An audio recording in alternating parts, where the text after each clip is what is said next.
Let's go live button. So let's wait for the stream to fire up all across the fruited plains of the internet. You know, it's Monday, which means I always have to make sure I remember where all the screens are at and everything, just to make sure that we're alive and well. And it looks like we're almost there, almost there. Remember, the fruited plains of the internet have to warm up after the weekend, but it looks like we're ready to rock and roll, so let's get started. Hello, my friends, and welcome back to yet another episode of Watching the Watchers Live. My name is Robert Gruler. I am a criminal defense attorney here at the R&R Law Group in the always beautiful and sunny Scottsdale, Arizona, where my team and I, over the course of many years, have represented thousands of good people facing criminal charges. And throughout our time in practice, we have seen a lot of problems with our justice system. I'm talking about misconduct involving the police. We have prosecutors behaving poorly. We have judges not particularly interested in a little thing called justice, and it all starts with the politicians, the people at the top, the ones who write the rules and pass the laws that they expect you and me to follow, but sometimes have a little bit of difficulty doing so themselves. That's why we started this show called Watching the Watchers, so that together with your help, we can shine that big, beautiful spotlight of accountability and transparency down upon our system with the hope of finding justice. And we're grateful that you are here and with us today because we've got a lot to get into. I want to start off by talking about what's happening there in Cuba. Cuba is one of these places that I happened to go to back in 2016. And so when I'm watching some of these images about these protesters sort of rising up against the communism, totalitarian misery that is happening down in Cuba, it sort of resonates with me because I was down there and I got to experience some of it. So we're going to take a look at what's going on in Cuba, in particular looking at some of the protests and some of the reaction to the protest, because it's sort of being framed in different ways depending on what political side of the aisle you're on. And so we're going to take a look at that. And I've also got some pictures that I took when I was down there, actually, in Cuba in 2016, myself and my business partner. So I want to show you what we did and what we went down and sort of explored, because there's some very interesting people that we met, and there were some lessons that I extracted out of that trip. And so I'd like to share those with you. So we're going to be talking about Cuba and liberty and freedom, and about democracy and sort of the pushback against totalitarianism that we see unfortunately still lingering on in the world. So we'll talk about that. Then we're going to transition a little bit. Over the weekend, the FBI came out and they said that you probably should be spying on your family and friends. If you're not doing that already, well, we want to educate you as to why you should do that, because FBI needs your help if we're going to save America. And so they came out, they posted on Twitter that they actually have a guideline, a manual essentially, that is useful for you if you do want to spy on your friends and family. It's a big, long manual, 32 pages, and we're going to go through it. I actually got some clippings about what they are advising you to do and really what you should be looking out for. So as you are spying on your friends and family, you can identify problematic behavior. So we're going to take a look at that. And then lastly, we're going to talk about what's happening with Kyle Rittenhouse. The Kyle Rittenhouse case, of course, is still in the news. This is not scheduled for trial until later on in the year. But Kyle Rittenhouse, there was a motion that was filed early in July that we haven't talked about yet. And this was filed by the prosecutor. His name is Thomas Binger. And he actually submitted a motion saying that he wants to talk about some other things that may or may not be relevant. He's asking the court to say, I think this is pretty important. Things like, maybe Kyle Rittenhouse has some affiliation with some unsavory groups, and maybe there were some other violent activities in his past, alleges the prosecutor, Thomas Binger. So we have a copy of the motion. We're going to go through that today at length. But I want to invite you to be a part of the show. I want to give a quick shout out to everybody out there who is in our locals community. Big shout out to Three Girlies. We've got Farmer's Daughter. We've got Thunder 7. We've got Justice Obsessed. They're all in the house. Soul Viking, TOS Forever, over at watchingthewatchers.locals.com, which is where really the party is. And so I want to invite you to go check that out. It's also a great way to support the show. As we are going through the show, quick reminder that because we are not monetized on YouTube, we have a form that we use for our locals community where you can ask questions. And so that is linked in the description just for the locals community. There's a form that looks like this. And so if you want to ask a question, just go on over there and submit that. Quick reminder, I may not be able to get to all the questions, of course, and it is something that it's helpful if you sort of ask them in sequence. That would be useful as well. So actually, ask a question based on the topic that we're talking about. But I'm going to try to get to all of those. And so if you're over at watchingthewatchers.locals.com, then head on over there, click the form, and ask a question as we get into the news of the day. Couple other quick plugs. Check out some of the links down in the description below wherever you're watching this, because we have some other links. I just started making these short, little, concise videos that we're posting elsewhere. And so I have a link down to the TikTok. If you happen to be on TikTok, you can go check that out. If you want to patronize our Chinese comrades over there, feel free to download that app. It's actually a very addicting app. Be very careful with that app. Okay, so let's get into the news of the day. Cuba is right in the middle of some very serious protests, something that is sort of capturing the world because this has not happened for quite some time. Now, every time I talk about Cuba, I tend to sort of irritate certain people out there, and I understand I'm probably going to do that again. The interesting thing with Cuba is they really don't like it when you get it wrong. And I think this is such a beautiful thing about their culture and sort of about my experience. Now, I went down to Cuba, which is why I'm sort of going to be talking about it from that framework. But what I want to do is share my experience, right? I am not Cuban. I am somebody who just went down there for a very short while, but I learned a lot about the country, and I learned a lot about the culture, and I learned a lot about, I think, some of the interface between Cuba, which is not far from the United States, and the United States, and sort of how our two countries interface. And so as I've been watching this protest, sort of this kind of, this spontaneous sort of demonstration taking place throughout Cuba, I've been following it closely and remembering back to my trip down there. And this was right in 2016, sort of when I had a lot of other things going on in my life. But I want to share with you, some of that. Before we get there, though, here is how the current media is framing a lot of this. So let's start off by going to Twitter, and we'll notice that on Twitter, if you're not a Twitter user, it's kind of a big place where a lot of people will aggregate their news. And so I reference it a lot because a lot of the political conversations are happening here. But if you were on Twitter earlier today, then you would notice that in their trending section, which happens to be on the right side, that they said protests take place across Cuba as the country faces shortages of COVID vaccines. And so you go, oh, well, that's what they're upset about? COVID vaccines? That's what these protests are about? They're sort of missing some of the jabs. Okay, so that's one way to frame it, right? That's on Twitter. They also say and basic necessities sort of as an afterthought.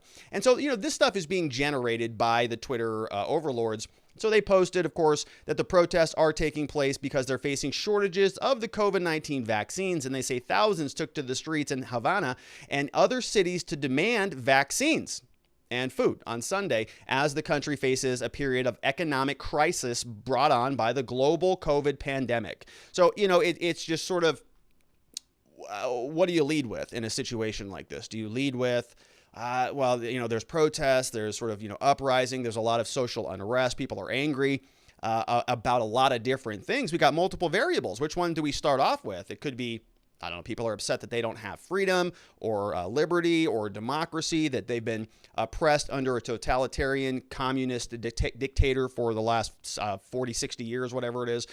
It could be that. Or it could just be COVID vaccines, right? It could be one or the other. And we're already in I would say, probably max hyperventilation mode when it comes to vaccines now in America. And so, it's easy for the Twitter bots and the overlords over there to just suddenly like they're spring loaded. It's vaccines, everything that is a problem now. Oh, they don't have the vaccine. Oh, my Uber's late. Well, they probably are getting vaccinated, so we're going to excuse that. Oh, my food's terrible. Well, the cook probably didn't get vaccinated, right? So so go ask him, send Kamala Harris back into the kitchen, knock on the door, and see if maybe she can get him a shot. So it's always about the vaccine. Everything is about the vaccine. And so Twitter, of course, is saying that, the poor Cuban people, they just don't have enough shots. Never mind those little things like freedom and liberty and democracy and some, basic human rights, none of that stuff. So we saw a lot of that out there, and we're going to get back to that because we have an official White House person who is corroborating that, confirming that sort of lineage of characterization or mischaracterization. But let's think about this from a different perspective. And so we can go, and when we're not sort of living in Silicon Valley with Twitter, we can go over to the Miami Herald, which is a little bit closer to the activity, and we can see how they're framing it. So now they're telling us that they're fed up, right? Cubans are fed up. These videos show protesters demanding change. Now, you'll notice that it says, this was written here by Adriana Brasileiro, says, Dozens of videos posted on social media captured demonstrations across Cuba on Sunday as protesters demanded freedom. There you go. And they called for an end of the communist dictatorship on the island, right? So a little bit different than the COVID vaccine. Now, the Twitter people were saying it's all the COVID vaccine, and they're saying, we're demanding freedom, okay? We're demanding an end of the communist dictatorship on the island. If we get vaccines that's a part of democracy, we'll take them. But, first and foremost, we want to prioritize the things that actually matter. Protesters there chanted freedom and Patria y Vida, which means Homeland and Life, in a reference to the revolutionary slogan Patria or Muerte, which means homeland or death. It has become the battle cry during the protests that have gained steam since last year when the San Isidro movement, a collective of artists protesting against political repression on the island, began to publicly call for increased freedoms, right? And we're talking about increased freedoms. And so at the beginning of this segment, I was sort of inartful by sort of talking about me attempting to characterize Cuba, right? And I certainly don't want to botch my historical understanding of the country, because I really don't know it intimately enough to sort of really comment intellectually, I would say, on the underpinnings, historically speaking. And so I'm not going to attempt to do that. I think it's a beautiful country. There are amazing people there. And I just want to share a little bit of my experience. I did go down there in 2016, and I want to just kind of take you through some pictures. And the reason I went down there, as part of this organization, our law firm here at the R&R Law Group was very young at the time. We just founded this firm in 2014, and we joined this organization that was going to help teach us, how to run a business and be better business owners and entrepreneurs. Of course, we went to law school. We didn't go to business school. One of the first things that I sort of recognized is how little I knew about business, about sort of, I have an instinctual grasp and understanding because I grew up, cleaning pools with my dad, turned into constructing pools, worked with my mom a lot. I started a lemonade stand when I could basically stand out on the side of the street corner. And so I've always sort of had that little bit of a bug, but I've always known that coaching and, sort of retreats and seminars and learning is kind of a superpower. And it absolutely has been that in my case. Knowing what I don't know and then going out there and trying to seek that information has been extremely, extremely powerful. And, I wish more people would sort of recognize that. I try to tell people that all the time. But anyways, we were part of this organization. And one of the things that this organization did, they were very expensive. One of the things that they did was we went on these sort of adult field trips, right, to sort of see the world a little bit and give ourselves experiences that maybe we wouldn't sort of voluntarily undertake. Like, for example, going to Cuba right after Cuba is opens up back during the Obama administration, and it's kind of a mess, right? It's kind of tumultuous down there a little bit. And so as part of this organization, my business partner and I, we packed up, went down to Cuba. We spent about, I think, 8 or 9 days down there. And the whole experience was really, really transformative for me. I have been to other parts of the world. I've been to China. I've been to Shanghai and Beijing. I've been to Germany. I've been to France. I've been to Italy. I've been very extremely fortunate that I've been able to travel around the world because it's such an important thing, I think, for me developing my worldview. But Cuba was a different experience. I mean, this was a situation where I went to an environment that was just kind of outright communism, and they've been living that way for a long period of time. China is a little bit different. In China, it was certainly sort of a communist, hierarchy over kind of an overarching umbrella. But there were little pockets of capitalism. There were Starbucks over there and things like that in Shanghai. So in Cuba, it was a different experience. Let's get into the pictures. Enough of the background. So I want to show you this. Now, I'm not proud of this picture at all. All right. Wearing actually a blue shirt that looks just like this, but I look a little bit different. All right. Let's take a look at what's going on here. So this is where we landed in the airport. This is Aeropuerto Internacional Jose Marti La Habana, which is in Havana. And we landed there, and you can see me. One of the first things we did, this was back during my drinking days, little bit puffy in the face over there. You can see around the midsection, put on some, had some extra LBs going on over there.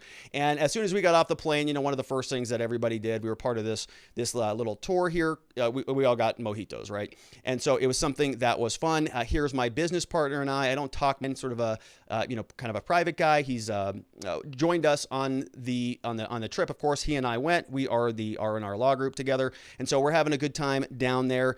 You can see, right, little bit of a puffiness over there, a little extra pork a little bit, but we had a great time. It was a lot of fun. It was a very, very educational experience, and I just want to show you some pictures because there's a couple things I want to point out about Cuba.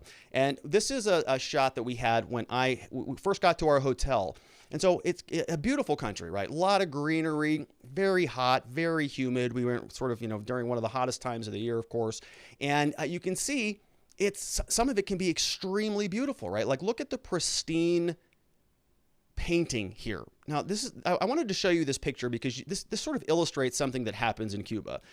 In Cuba, there are very interesting separations between sort of people taking care of certain things. So the analogy that I was thinking of when I was trying to think about how do I explain this is there are certain people in your neighborhood, right? You have a lawn and your grass kind of goes over into the neighbor's yard, right? A little bit, but it kind of makes sense if you just cut that extra patch. So it goes up to their driveway, and that way you kind of, when you're cutting the grass, it doesn't look weird, right? And then you have that one neighbor that just says, I'm not going to cut that extra like 2 feet. I'm only going to cut my grass. And then you have this sort of weird, like, oh, that's my side of the bed and that's your side of the bed, and I'm only going to manage my side of the street and you can manage your side of the street. And so you have these kind of hard divisions, right? Where somebody just says, I'm going to do the work all the way up until this line right here, and then it's not my problem anymore. Sort of, you know, the winner of the Not My Problem Award.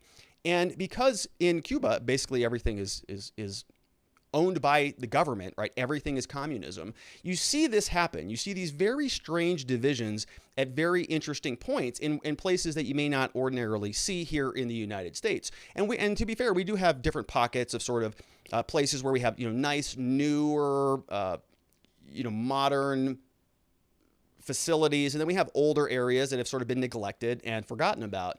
But in Cuba, it's almost like in the same house that will happen. Like one room will be, because certain people are staying in that room, one room will be great, right? They'll take very good care of it. But because the house was divided in communism, because they just gave the room to somebody, the next room next door to somebody else, and maybe they didn't care about that room, you'll actually have pieces of property where people are taking care of one component of it, one side of it, and totally neglecting the other side of the property. So let's take a look at how this works in some pictures. And so I want to show you this, right? This looks very nice, very nicely manicured area. This grass is pristine as heck. You can see very nicely mowed. And you'll notice that in this building, this green building here, paint looks great, right, on the inside of this perimeter. Now, right outside, this fence looks pretty terrible. Like everything has just been sort of neglected there.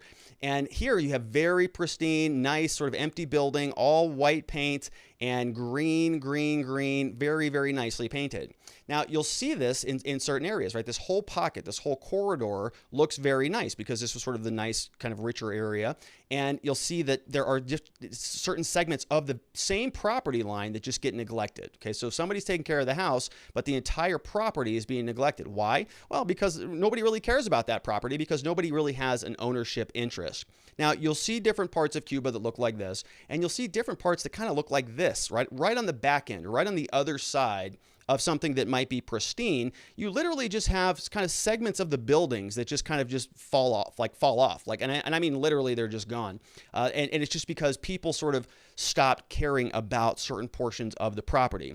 And when we were on a tour and we were sort of poking around in Cuba, and they essentially were saying that at one point in time, people did have some ownership rights, some property interests, and I talk a lot about property here. And at one point when there was the revolution, they just said, oh, okay, well, your house is not yours anymore, right? It's now community property. And so you're sitting there, you're saying, well, it's Rob and you know, Rob's Cuban fiance at the time, and we're down there and we own the property, and we're going to have a nice family, and we need 5 bedrooms. So we have a house that has 5 bedrooms, but it's just her and I, and we're going to be planning for some little, children running around and all of that stuff.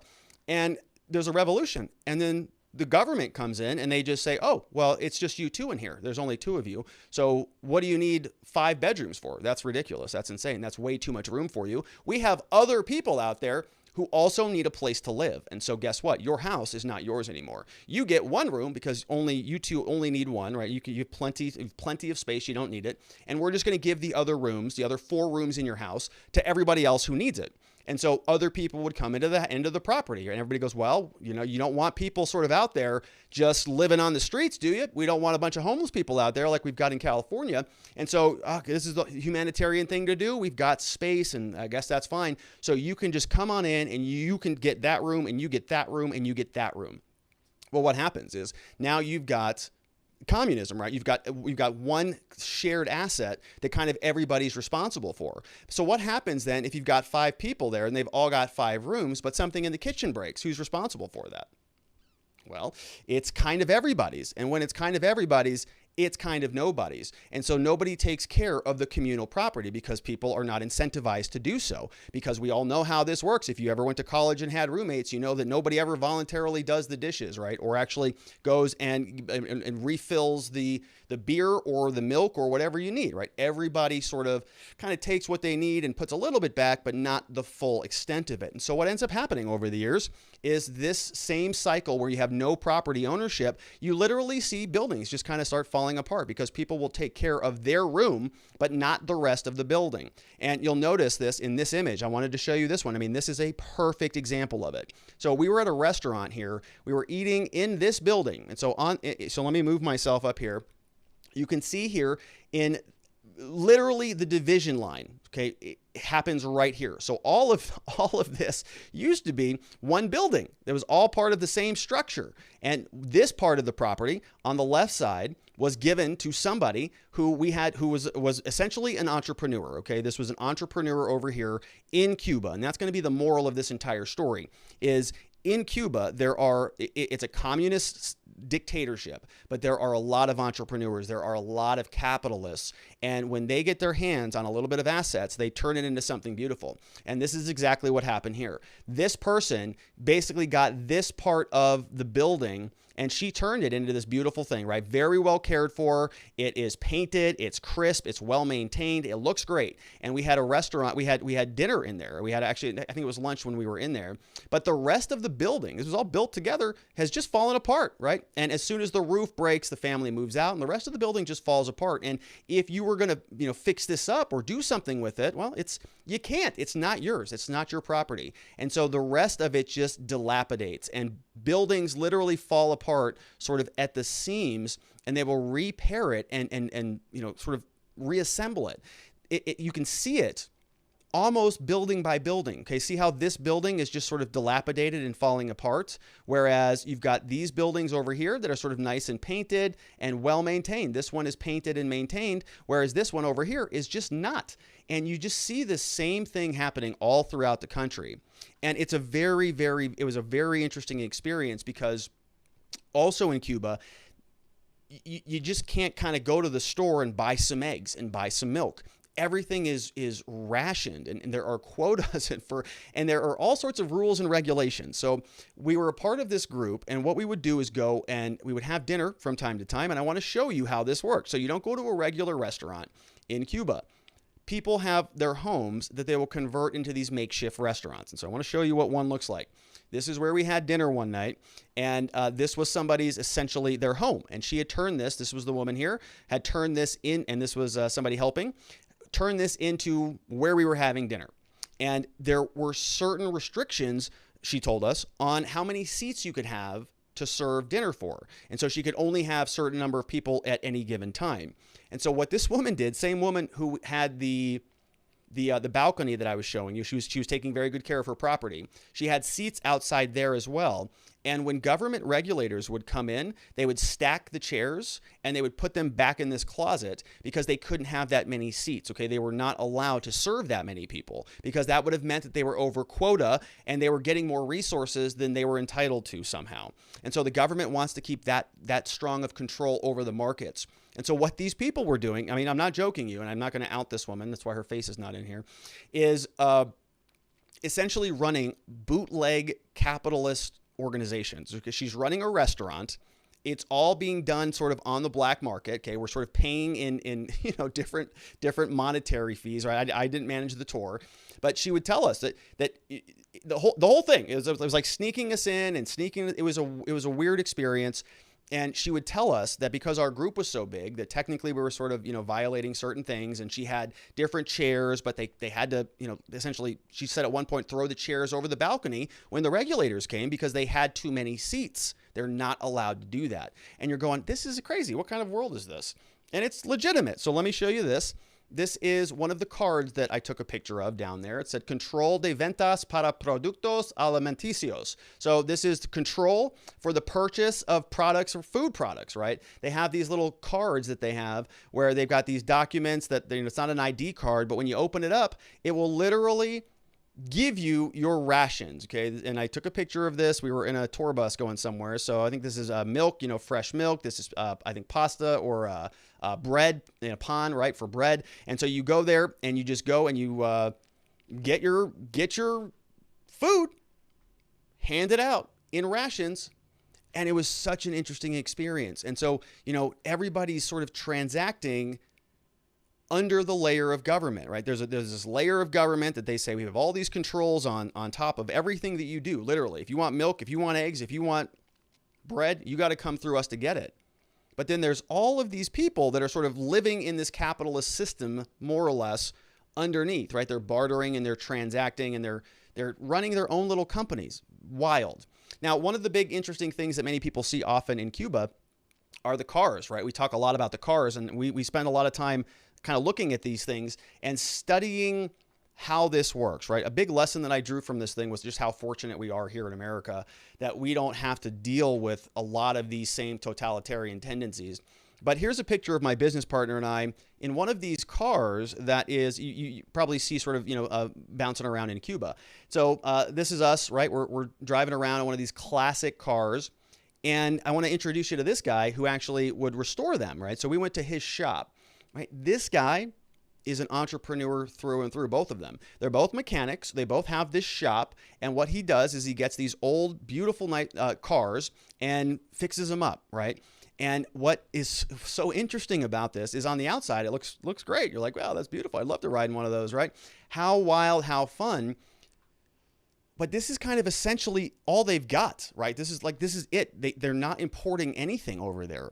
So one of the most interesting things that I learned was when you look at the inside of these cars, they're totally Frankensteins. So let's take a look here. Total Frankenstein car, okay? This is what the inside of one of them looks like, right? They're just cobbling this together from all sorts of different stuff, right? This is a dashboard from Lord knows what, steering wheel from some Nissan, the entire, event, this is not a 1950s, 40s, 60s car, right? This looks like you can plug an iPod into it with modern air conditioning and Lord knows what else. And it was just a weird experience. The way that they put these cars together is they literally smuggle these pieces in on airplanes. And so they were showing us pictures of them bringing, carburetors or something as checked luggage, and they would wrap the sort of exhaust pipe and they would cut it in half and then have to re-weld it when it got down in Cuba. And then they'd assemble all these cars and they would turn them into these little tourist things. And these guys would give rides to tourists from all over the world and they would generate revenue off of that. And so it was very, very interesting. Here's another picture from another one of these body shops, okay, where they would just take all of these different motorcycles and they would cannibalize them essentially and then repurpose them. And they just can't, they can't just order some parts in from America or from anywhere because of a lot of the sanctions and embargoes. Here was a picture of some students out there. I think this was outside one of the universities. Yeah, the University of Havana is there. And so a beautiful, beautiful place to sort of poke around at. Here is from inside of an official cigar store. Of course, we've got the Castro sort of front and center, loud and proud. Very proud of everything. And then a couple more pictures before we get into it, right? This is another street that we were walking down, right? Very beautiful architecture, kind of dark, right? Some parts not particularly lit, but just kind of dead, right? Dead everywhere you go. No businesses, no capitalism, nobody's selling anything, right? Not many, people on the streets doing much of anything, right in the middle of Havana.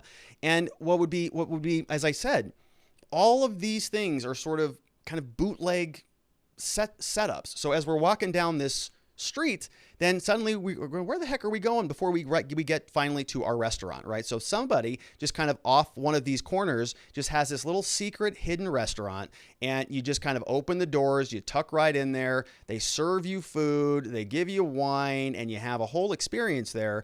And it's all just done kind of secretly, right? And those people are paid in cash, and the whole thing is just very interesting. Now, it's also a beautiful country. Okay, this is from part of the area where the protests are, and now we're going to get into the news. Now, I just wanted to frame that out just to sort of show you what that experience was like. It's a beautiful country. The people were incredible. We met so many amazing people. Everybody wanted to help and just learn a little bit more about what we did and about some of the freedoms that we have in our country.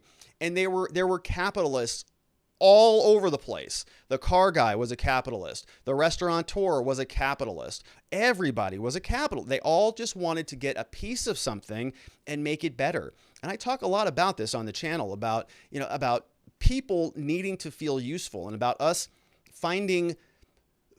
creating value in the world by finding something that is of lower utility, finding something that is a natural resources, mixing our labor with it, and then creating something of value, right? And we call that property. We protect our property rights for good reason. Because if we don't, then what happens is people stop caring about stuff. If you give people just everything, then they just look at it and they say, well, this is very great, but why should I appreciate that? Because you just gave that to me out of thin air. It's not worthwhile.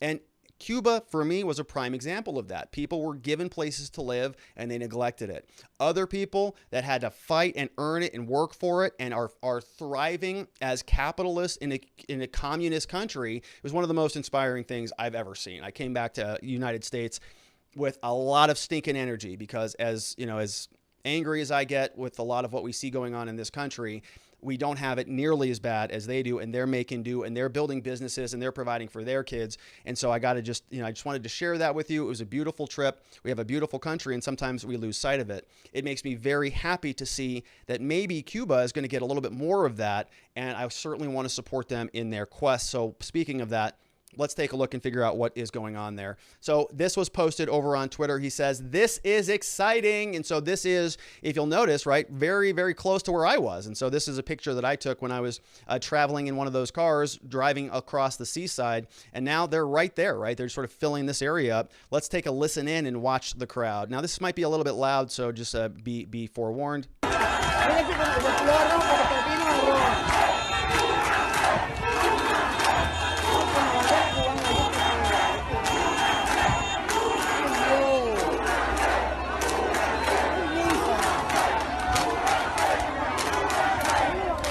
Okay, so crowd, looking a little thin there, but it starts to fill up as sort of the day went on. Another Twitter user posted this as, Havana explodes to the cry of freedom. He says, this is at Malecon at the moment. The story, SOS Cuba, let's not stop. Years ago, something like this didn't look this exciting, right? And so he's talking about freedom. He's talking about Save Cuba, and he's saying this is our moment. Don't see much vaccine talk there, though, but let's see what's going on now.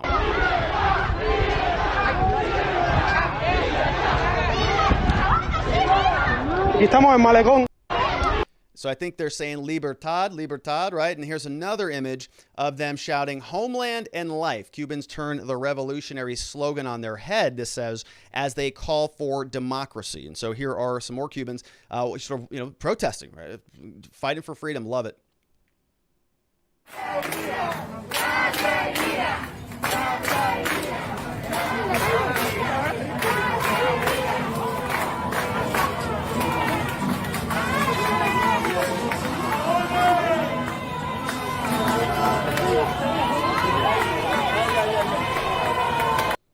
All right. So, as is always the case, well, the government has to respond. So here's this next video. This one, they get a little bit rough, but I don't think this necessitates a full content warning. But the Cubans are responding, and then we're going to break down what's happening because Joe Biden came out today and he gave us his perspective, and we have Jen Psaki who gave us her perspective. We're going to hear from Marco Rubio and Dan Crenshaw as well. Let's take a look, though. These are Cuba's special forces, so now they're going to be sort of, exercising the big hand of government, as is usually the case. They kind of, these people are everywhere.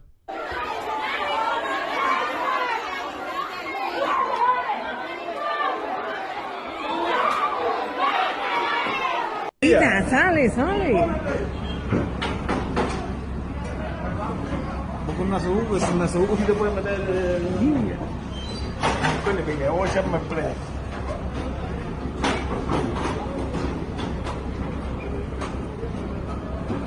So gearing up, right? We're going to see what the response looks like, and hopefully it is not violent. Hopefully it's not, but we know how these things tend to go in communist, totalitarian dictatorships. So lots of prayers with the Cuban people tonight and for the foreseeable future. How has the Biden administration responded to this? Good question. We have Julie Chung over here. Julie Chung is the acting assistant secretary to the U.S. Department of State. Now, she is with the Bureau of Western Hemisphere Affairs, which is perfect because that's exactly where Cuba is. And let's see what she has to say. She says, peaceful protests are growing in Cuba as the Cuban people exercise their right to peaceful assembly to express concern about rising COVID cases and deaths and medicine shortages. Oh, we commend the numerous efforts of the Cuban people mobilizing donations to help neighbors in need. All right, so let's trash this statement for a minute. Peaceful protests are growing in Cuba as they exercise their right to peaceful assembly. So you can read this in two ways, right? The first way is that this person is just very naive and doesn't know what they're talking about and is extending what they perceive to be, American freedoms to other places in the world where those freedoms don't exist anymore. And we've seen this historically, which is why I tend to think this is probably the right answer, which is that she thinks that sort of everybody just has everything that we have naturally, and that therefore they should be comporting to our demands. And what I mean by that is we've seen this with AOC. She did this very recently. She said that in Puerto Rico, I believe, when she was talking about them, saying that they just need to turn off their coal power. Just turn it off. It's the planet is dying and you have to turn off your coal power plants. And if you don't, well, then you're going to be contributing to the death of the planet. And so the Puerto Ricans just say, hey, AOC, that's like our entire power grid. Okay, we don't have any other alternative to that. That's all that we've got. So how about no, right? We know that you grew up in a silver spoon, America suburb somewhere, but it's different down here. And so please don't project your presumptions of certain standards onto us. And so totally, irresponsible, totally, I think, naive and kind of idiotic, really. If you're an elected official, should be a little bit more educated than that. Same concept goes over to Julie Chung. They don't have a right to peaceful assembly in Cuba. Okay, that's the whole point. That's why this is a big deal, because they don't have that right. We do. We used to. And it's slowly eroding away right in front of our eyes. But it is not something that is permitted in Cuba, which is why people are concerned about this. And I'll tell you, it's certainly not. I didn't hear a single person in any one of those videos that we played ever complaining about COVID vaccines. Okay, not a one.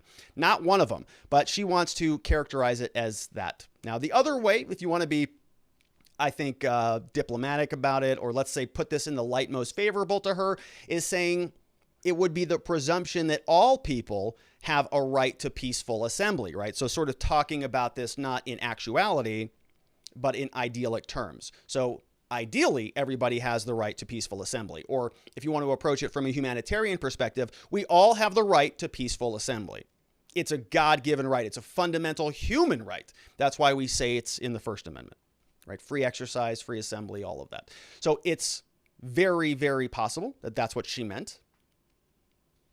But I doubt it, because she's also wrong on the COVID stuff, isn't she? So it's an interesting way to frame this. It's peaceful assembly, which they don't have, and they're all very concerned about COVID cases, and they're commending them and all this stuff.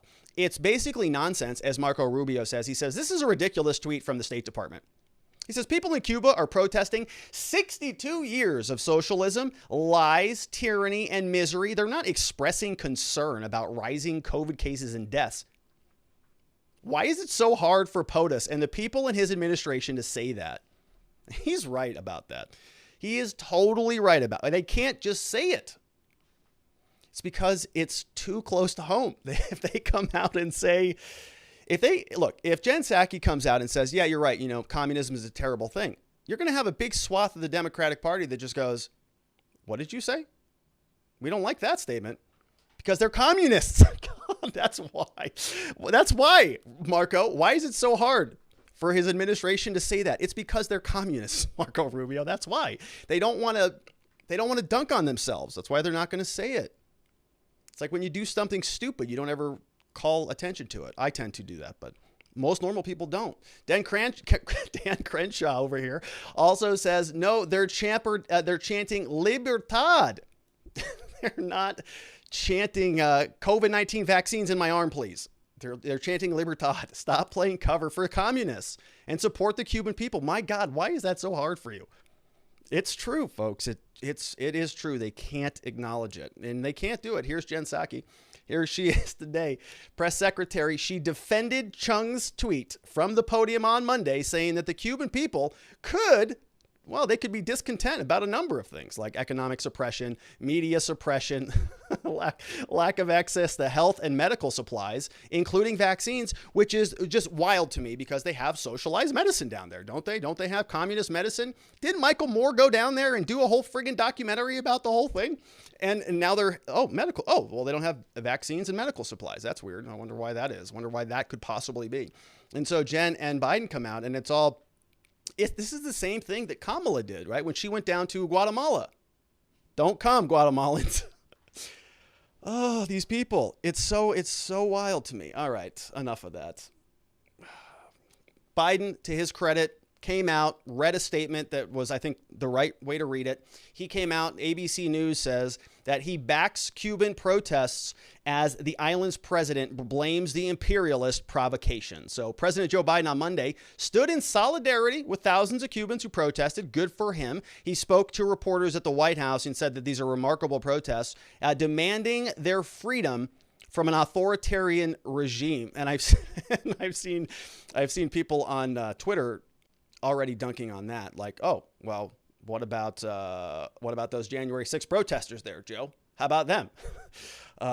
Viva, actually, I saw him throw that out there. He says, I don't think we've seen anything like this protest in a long, long time. If ever, the United States stands firmly with the Cuban people. He says he wants them to assert their universal rights, call on the government to refrain from violence in their attempts to silence the voice of the people of Cuba. So good for him, right? Good statement. Cuba's communist leadership has already denounced the protest as systemic provocation by Cuban dissidents and the U.S. government. So they're taking a note from the other communists around the world, like the Chinese, who they come over here and they say to our diplomats, at least this administration's diplomats, we didn't hear much of this during the last administration, but they would come over here like the Chinese delegation did when they were meeting with Anthony Blinken.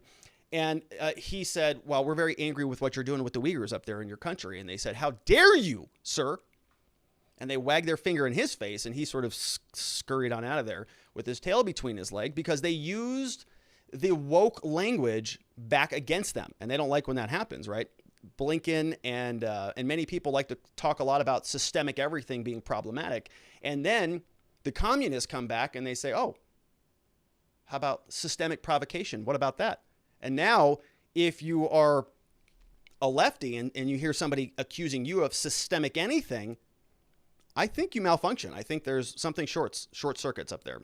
So it's powerful. The Cubans are pretty intelligent. Says that they are encouraged their supporters to counter protest. They sent its armed forces into the streets to clash with demonstrators. And so our sort of emasculated national security advisor over here, Jake Sullivan, says that the U.S. supports freedom of expression and assembly and would strongly condemn any violence or targeting of peaceful protesters who are exercising their universal rights, right? So he is supporting Julie Chung over here, and he's sort of picking up on her prior statement saying that this is now a universal right. Remember, she said that it was sort of, a right. He said, oh, it's universal. So he's helping to paper that one over for her a little bit. But nobody takes the administration's elected officials seriously at all. Here is a representative from the government of Cuba. You can see here his name is Bruno Rodriguez. I think he's the chancellor, maybe, of Cuba. And he says, responding back to Jake Sullivan, he says, yeah, the White House National Security Advisor has no political or moral authority to speak about Cuba. His government has allocated hundreds of millions of dollars to promote subversion in our country, and he implements a genocidal blockade, which is the main cause of economic scarcities. So yet again, just throwing it right back in this administration's face. Every single one of them has done this. So it's not a surprise at all. All right, let's take a look at some questions coming in hot from over at watchingthewatchers.locals.com. Let's see who is here first. Let's go into some questions. I'm going to get this figured out over here. Yes. Oh, I think I got this figured out. Cool. We've got Speech Unleashed in the house. Says the current administration and the mainstream media doesn't value the freedom of the American people, so it isn't any surprise that they don't believe the lack of freedom is anything for the people of Cuba to be upset about. That comes over from Speech Unleashed. Good to see you there, Speech. We have another one from Thunder7. Says, hey, Rob, can we do a political prisoner swap? The January 6 MAGA prisoners sent to Cuba, where they will be treated better and be free in exchange for the Cuban protesters who want to live in the U.S. I don't know. Yeah, I mean, it's true, right? I mean, Jacob Chansley's sitting there in, I think, still isolation for the last 6 months. Probably fare better in Cuba. Good to see Thunder 7. We've got Soul Viking is in the house. Says, we know it's not primarily about the vaccines. However, the mainstream media must have forgotten Michael Moore's proclamations at the time that Cuba has the gold standard of healthcare. That was a lie then and probably not accurate now. Right. And I made that point, Soul. It's like, I thought it was perfect. So where did we go wrong? Because we're supposed to have healthcare that looks more like them, like theirs, not like ours. Right. All right, we've got, let's see, Anki Woe is in the house, says, perhaps if Cubans are realizing that if the USA and the EU are trending towards socialism and communism, leaving no place safe to escape to, then they will simply need to fight the evil in their own country because soon there may be no better place to go, right? That's a great point, right? Great point from Anki Woe. If you just pick up and leave, if everybody does that, then there may not be any place left to go, which is a scary thought. We have Be Brave here, who says, this Cuba segment is a good prelude to the soon-to-be communist USA. Evil prevails when good men do nothing. That is from Be Brave. Good to see you, Be Brave. I agree with you. That's why we all got to speak up. We all got to stand up and speak out up a little bit. Be Brave says, very interesting Cuba segment. Thank you, Be Brave.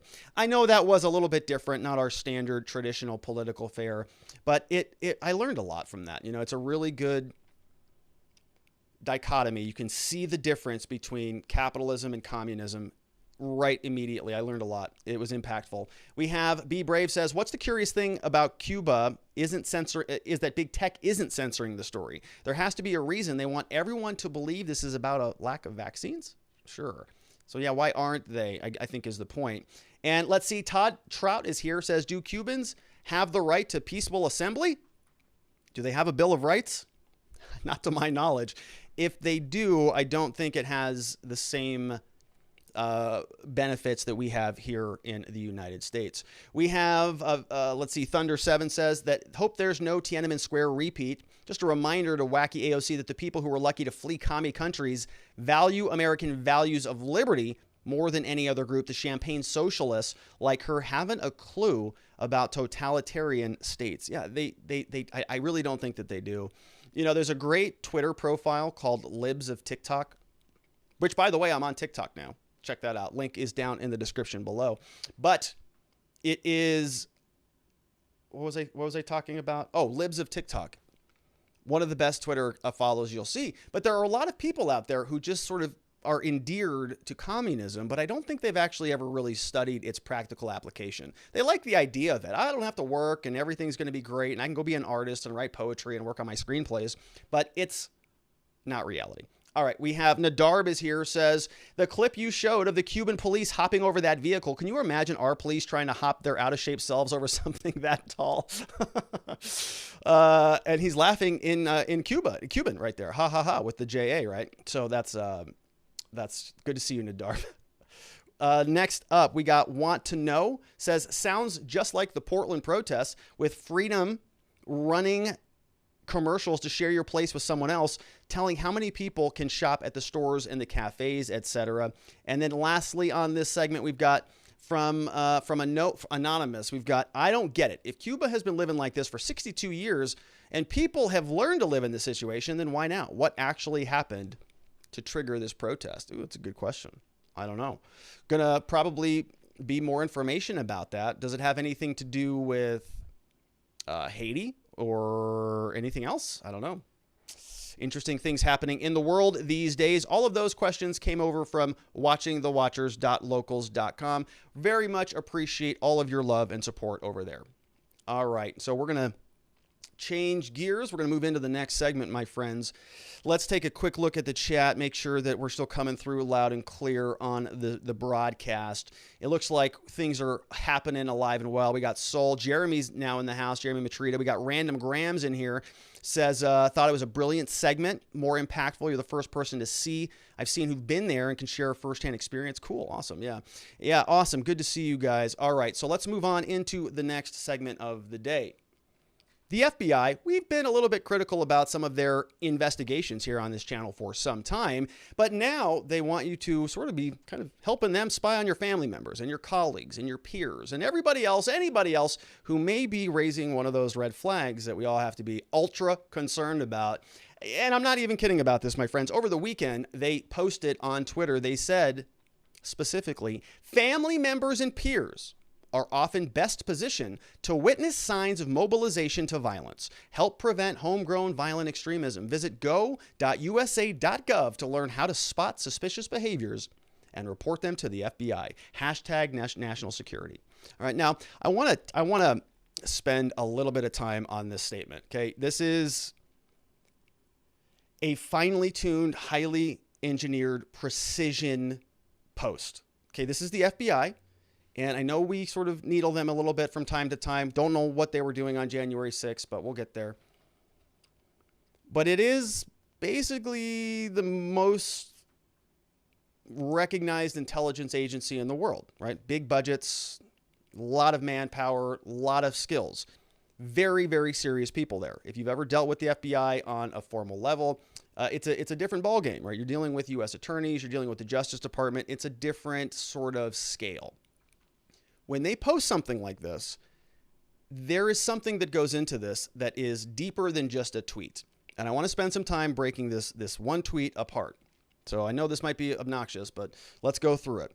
It says, family members and peers are often best positioned to witness signs of mobilization to violence. So let's take this first sentence. It's a 3-sentence tweet. Let's take the first one. What they're doing here is they're being very sneaky. They're making this language passive. Okay, we have active language versus passive language. We talk about Johnny hit Billy. Active, Johnny hit Billy. That's Johnny going and doing something. Passive is Billy was hit by Johnny. Okay, we're talking about Billy now. Billy wasn't doing much of anything, but he was hit by Johnny. Versus Johnny being the hitter. Right? Active versus passive language. So in the first sentence, we've got some pretty strong passive language. Family members and peers, they're best positioned. Okay? They're not doing anything actively. They're just positioned, and they happen to be best positioned. And are they going to be doing anything actively, like hitting Johnny? No. They're just going to be there. Things are going to be happening to them. Right? They're receiving this as passive actors, which is very important, because when we're talking about what are you going to do actively, if we're saying, hey, Rob, you got to go spy on your mom, you've got to go spy on your brother, you got to go spy on your friend, your business partner, your colleague, you've got to go take an affirmative act and go do that. You think it triggers something in your mind. You say, should I be doing that thing? Do I have an affirmative duty to go out and do that? Should I sort of raise myself up and take action? And many people, that will flag something for them. Nope, that's not appropriate. That raises that trust alarm bell saying, I'm not going to go. That's ridiculous. I'm not going to go look and sort of investigate anything. It's active language. And when you start talking that way, people will get defensive because you're sort of asking them to do something.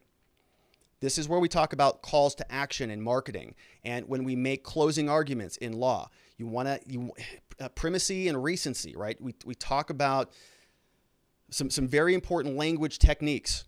This is one of them. Something is being family members and peers, they're being acted upon. They're not doing anything. You can use the same technique if you're talking about a defendant, right? Our client didn't actively do something. Something happened to them. That's what's happening here. So the first sentence, family members, they're best positioned. They just happen to be there. They're very happy, well positioned. And what are they going to do? They're not going to do anything proactive. They're just going to witness things. Just witness things. Like what? Well, just signs. Just very minor signs of mobilization to violence, right? So we really don't know what that means. We're going to go through the document that they link to here in a minute. First sentence, though, very powerful, passive language. Okay. Now, once you're in that passive state, the next sentence is then going to trigger you into active mode.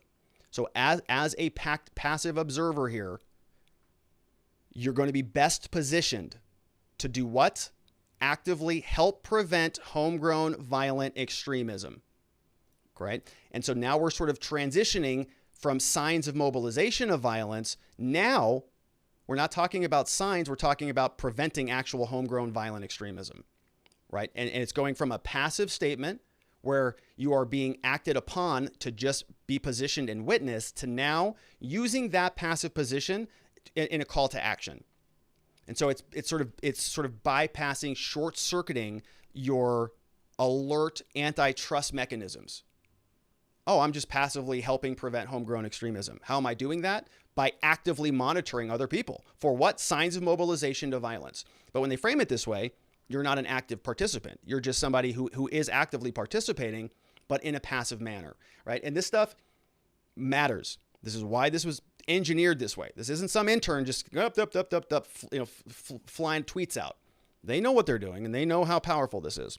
So they have that second statement, passive sentence with a very active sentence, and they're changing terms right in front of our eyes. So you're witnessing signs of mobilization, but then the terms change, and now it becomes preventing homegrown violent extremism. Okay, two totally different things, but they're wrapping it in together.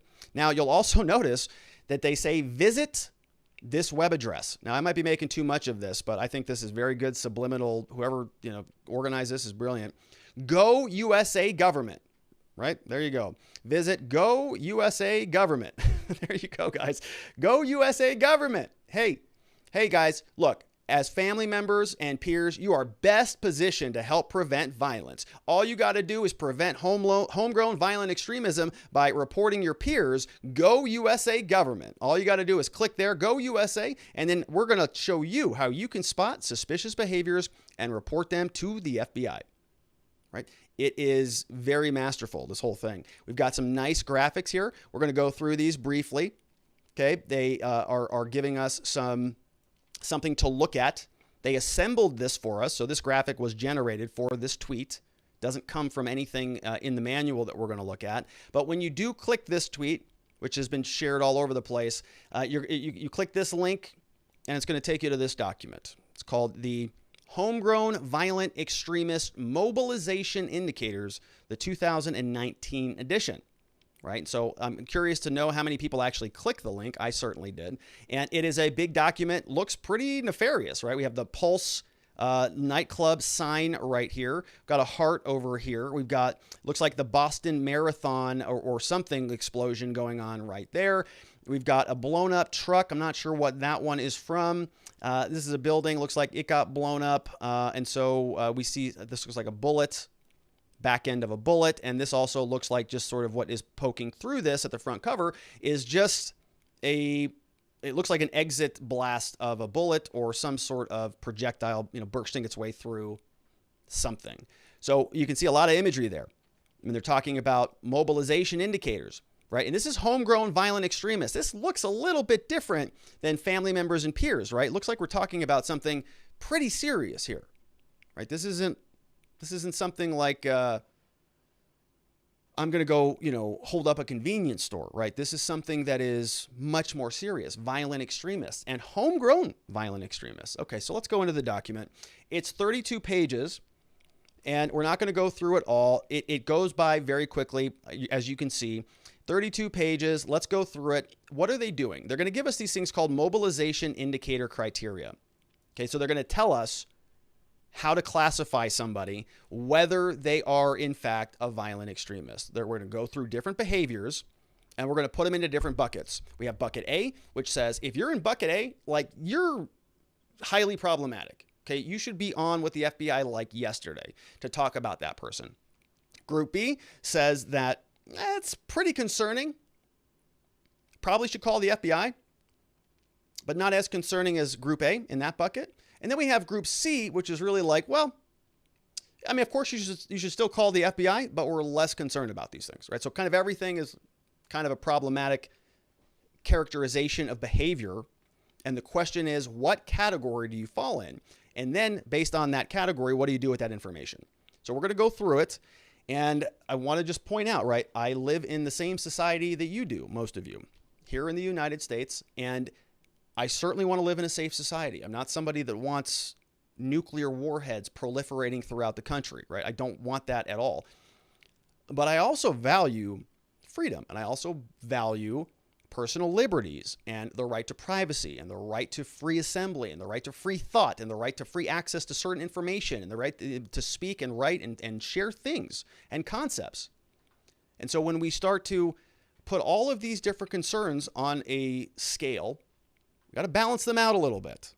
And so let's give this a fair shake. Let's go through this document and see what makes sense and what doesn't, if any. So first and foremost, back to the table of contents, we're going to go through groups A, which are high indicators of problems, group B, which are moderate diagnostic indicators, and then group C, which are minimally diagnostic and require several other indicators to gain diagnosticity. Okay, so if you're in group C, you need more than one. We're also going to look at risk factors, frequently asked questions, and an index. So at the start of the document, we have the introduction. Homegrown violent extremist mobilization indicators. Now let's go through this. I'm not going to read this all verbatim, but it says that indicators of violent extremist mobilization that are described herein, we're going to look at the factors that are going to help identify them. They're going to be grouped by diagnosticity. The National Counterterrorism Center, the FBI, and DHS, they emphasize that many of the indicators described herein, they may actually involve constitutionally protected activities, and they might be insignificant on their own. Okay, we know that a lot of this stuff is constitutionally protected. By itself, that's probably fine. Nothing we can even do about that. But they say, when in combination with other behaviors, it may raise suspicion. And they're talking about this under a reasonable person standard that constitutes a basis for reporting. So we talk about the reasonable person standard as this idea that it's an objective standard, meaning, I shouldn't have said objective, I actually mean objective. Saying that if any like person were in that person's similarly situated position, would they act the same way or not? So it's not whether you would act that way, it's whether a reasonable person would. And so when we play these hypothetical kind of logic games, the idea is that you're sort of just picking a random reasonable person, you're putting him in that position. Would a reasonable person, if they saw little Johnny in his room, sending instant messages to Al-Qaeda, would that prompt a reasonable person to take action and report that? That's the standard that they're asking us to apply. Law enforcement action should not be taken solely on the basis of constitutional rights or on any combination of other factors they're encouraged to call law enforcement. So why was this booklet created? Well, they know that U.S. and other nations are facing heightened threats from homegrown violent extremists, heeding the call to violence. They're talking about groups like the state of Iraq, like ISIS and Al-Qaeda. They're talking about mitigating future attacks. And this is why this is needed, right? Published in 2015. There was an updated version in 2017, and then they released an unclassified version in 2017, December 2017. So this was originally classified, or a version of this is classified. So I'm curious to see what else is in there that maybe is not in the public version. Now, not much information there in that introduction about what is actually happening in this booklet. So we're going to skip back to the frequently asked questions. We're going to scroll all the way back to page 22. and it defines for us what is a violent extremist. Well, a homegrown violent extremist is a person of any citizenship, so could be here in the United States, who lives primarily in the United States, who advocates, preps, engages, or supports terrorist activities in furtherance of a foreign terrorist organization's objectives, but who is acting independently of foreign terrorist direction. Because HVEs are acting to further the goals of a foreign terrorist organization, they are considered foreign intelligence threats under the authorities of the intelligence community. So what they're saying here is, you could even be a citizen here in the United States. And if you are somebody who is doing something in furtherance of a foreign terrorist organization's objectives, not their direction. Okay, so let's say, for example, that you are somebody who does not like the United States. You want to see the end of the formal government, let's say. You're not a part of Al-Qaeda, but you also agree with them that the United States should be eliminated. And so you act to further that goal, just like Al-Qaeda does. And that causes you to fall under the jurisdiction of the entire intelligence community. You're not an official agent of Al-Qaeda, but you believe in the same goals as them. You're a U.S. citizen living here, not following their direction, but just kind of would be okay if the same outcome that they achieved was, or that they want was achieved. You are now subject to the jurisdiction of the FBI. Can these indicators be applied to individuals other than homegrown violent extremists? It says certainly. Certainly it can. Certainly. Behaviors exist. They're noted in this booklet. They may warrant contacting law enforcement. However, this booklet is focused on other individuals inspired or enabled by foreign terrorists. Why can't law enforcement do all this by itself? Why involve the general public? We're all in this together. We continue to see that members of the community all detect hints that they may be considering violent action, right? So we're all in this together. So again, let's frame this out in terms of timeline. 2019, this document is titled, the edition is now titled. So Donald Trump's in office. We're talking about homegrown violent extremists. They're talking about this in the context of ISIS, Al-Qaeda, and so on. Then what ends up happening is Donald Trump loses, of course. We have January 6th. And now all of those activities, all of those protests and criminalities are all being relabeled as domestic violent extremism, right? Which is very similar to homegrown violent extremism. It's sort of this one word is different, and they're basically synonyms, homegrown and domestic, okay? And so we also know that Nancy Pelosi, in her January 6th Select Committee, which she is formulating now, which McCarthy is going to be participating in, they're calling it domestic terrorism.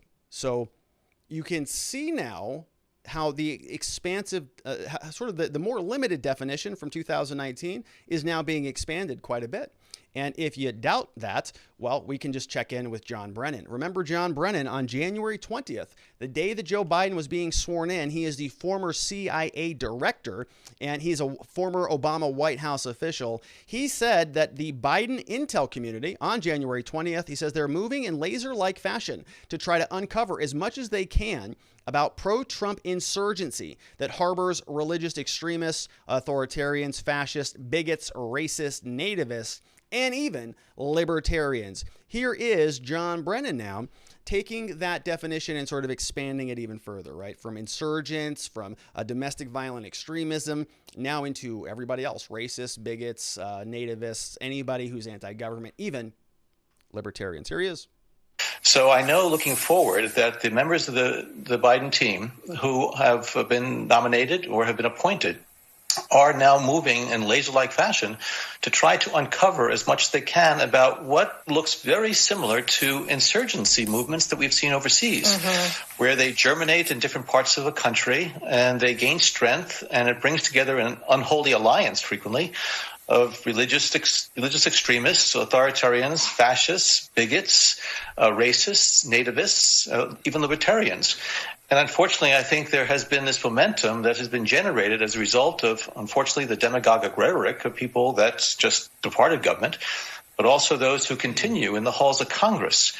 And so I really do think that the law enforcement, Homeland Security, intelligence, and even the defense officials are doing everything possible to root out what seems to be a very, very serious and insidious threat to our democracy and our republic. Yep. Folks, got to take him at his word on that, right? Former CIA director, he is absolutely, we're seeing it all over the place. They are rooting this out. They're going to be latching on to January 6th as that insidious terrorist threat, and they're going to be asking the FBI to post these things and make sure that you're aware that you too can report your mom to the FBI for violating whatever protocols are in this manual. So enough of that. Let's get into the actual document. Let's see what they are categorizing this stuff as. So we have the preparatory offenses, we have the motivation concerns, we have the concealment concerns. We have the three groups, A, B, and C, highly, moderately, and minimally.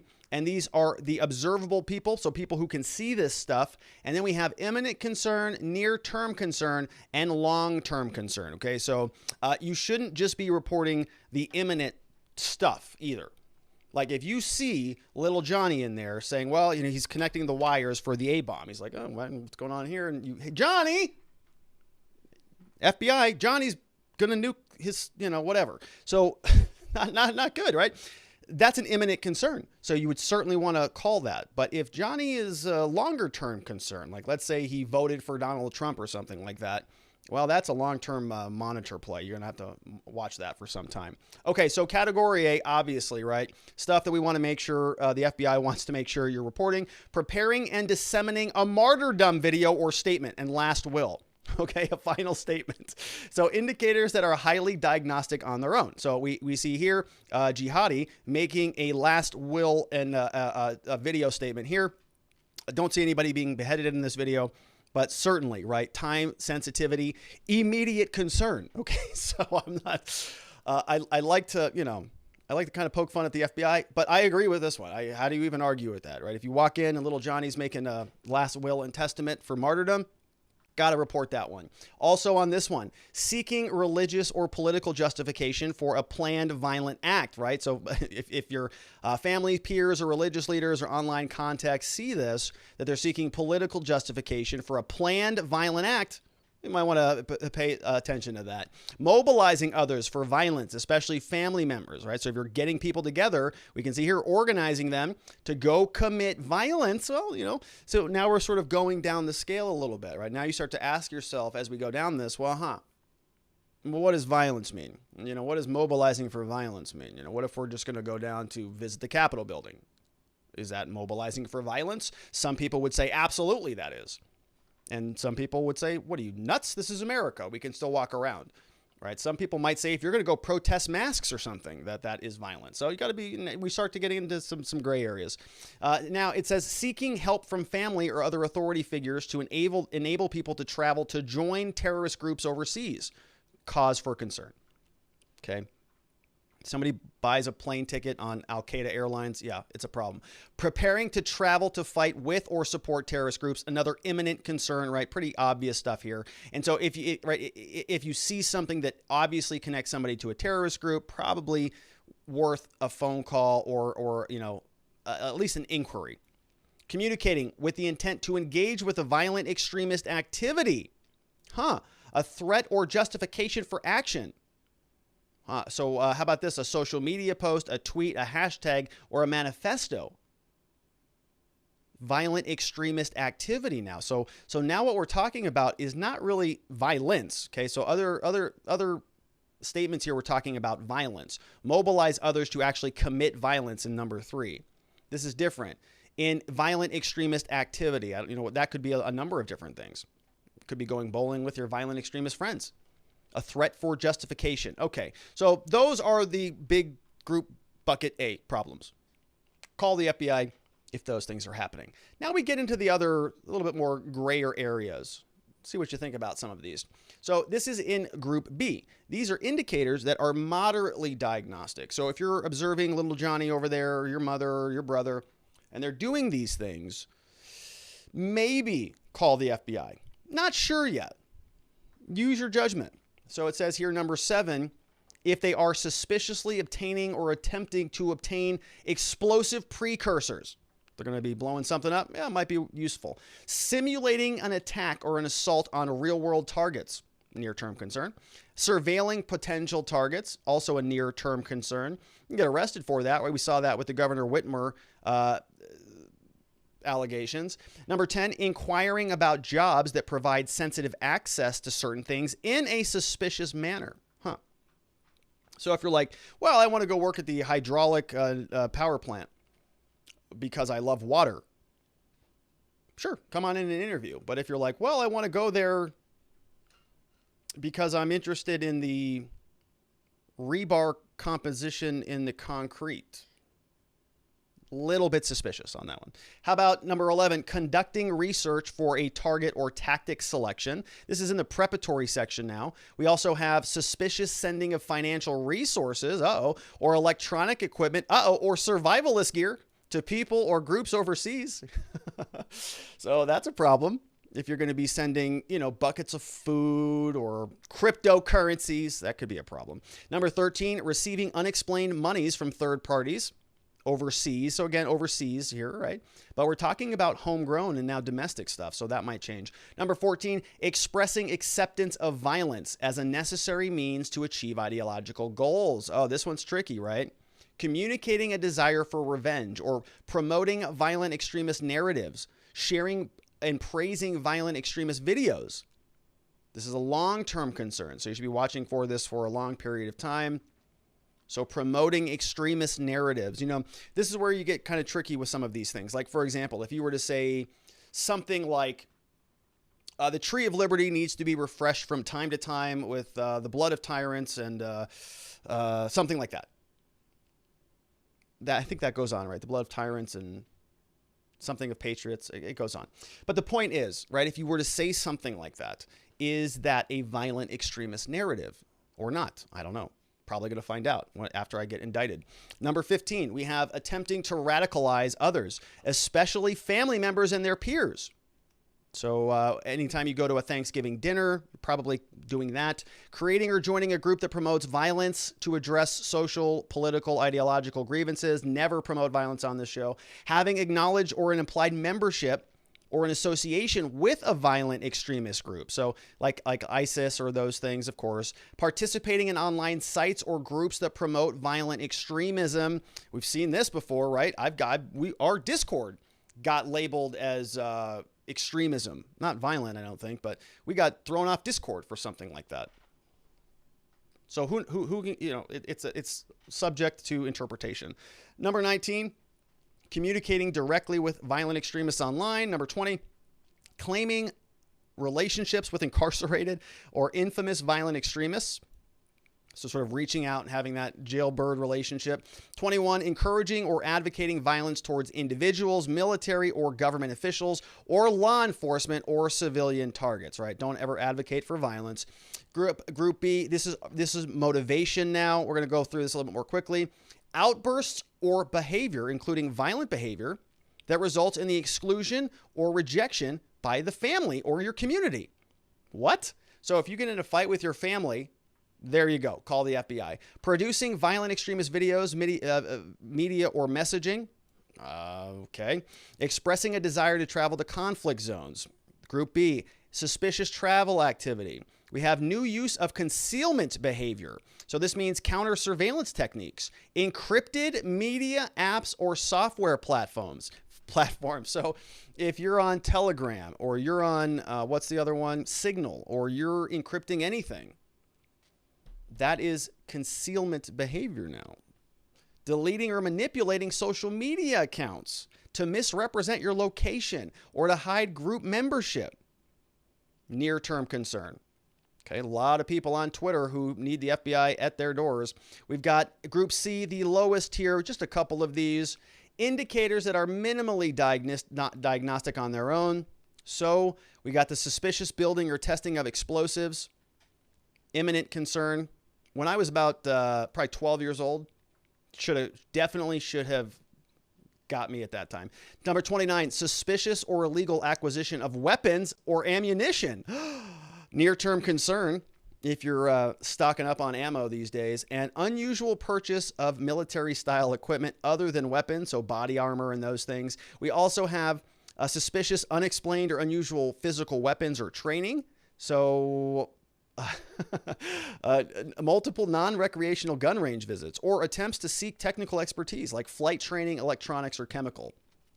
Probably not a CCW class, I would imagine. Conducting suspicious financial transactions, you crypto people out there. Disposing of personal assets or belongings in an unusual manner.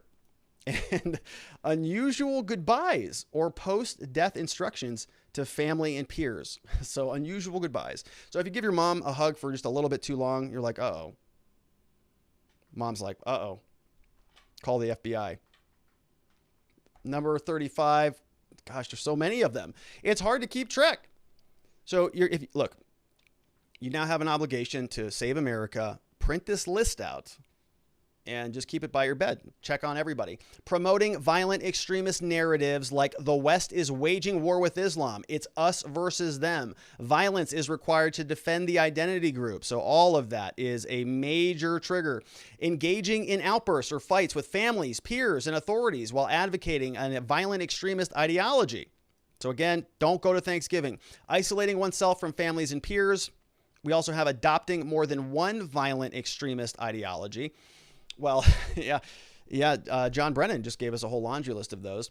My gosh, it keeps going. Rejecting nonviolent voices in favor, dehumanizing people who are not in the group, praising past successful attempted or attacks, condemning behavior of family and peers based on a violent extremist doctrine. We have changing a vocabulary, style of speech, consuming or sharing violent extremist videos, and then these are just great. These are just perfect.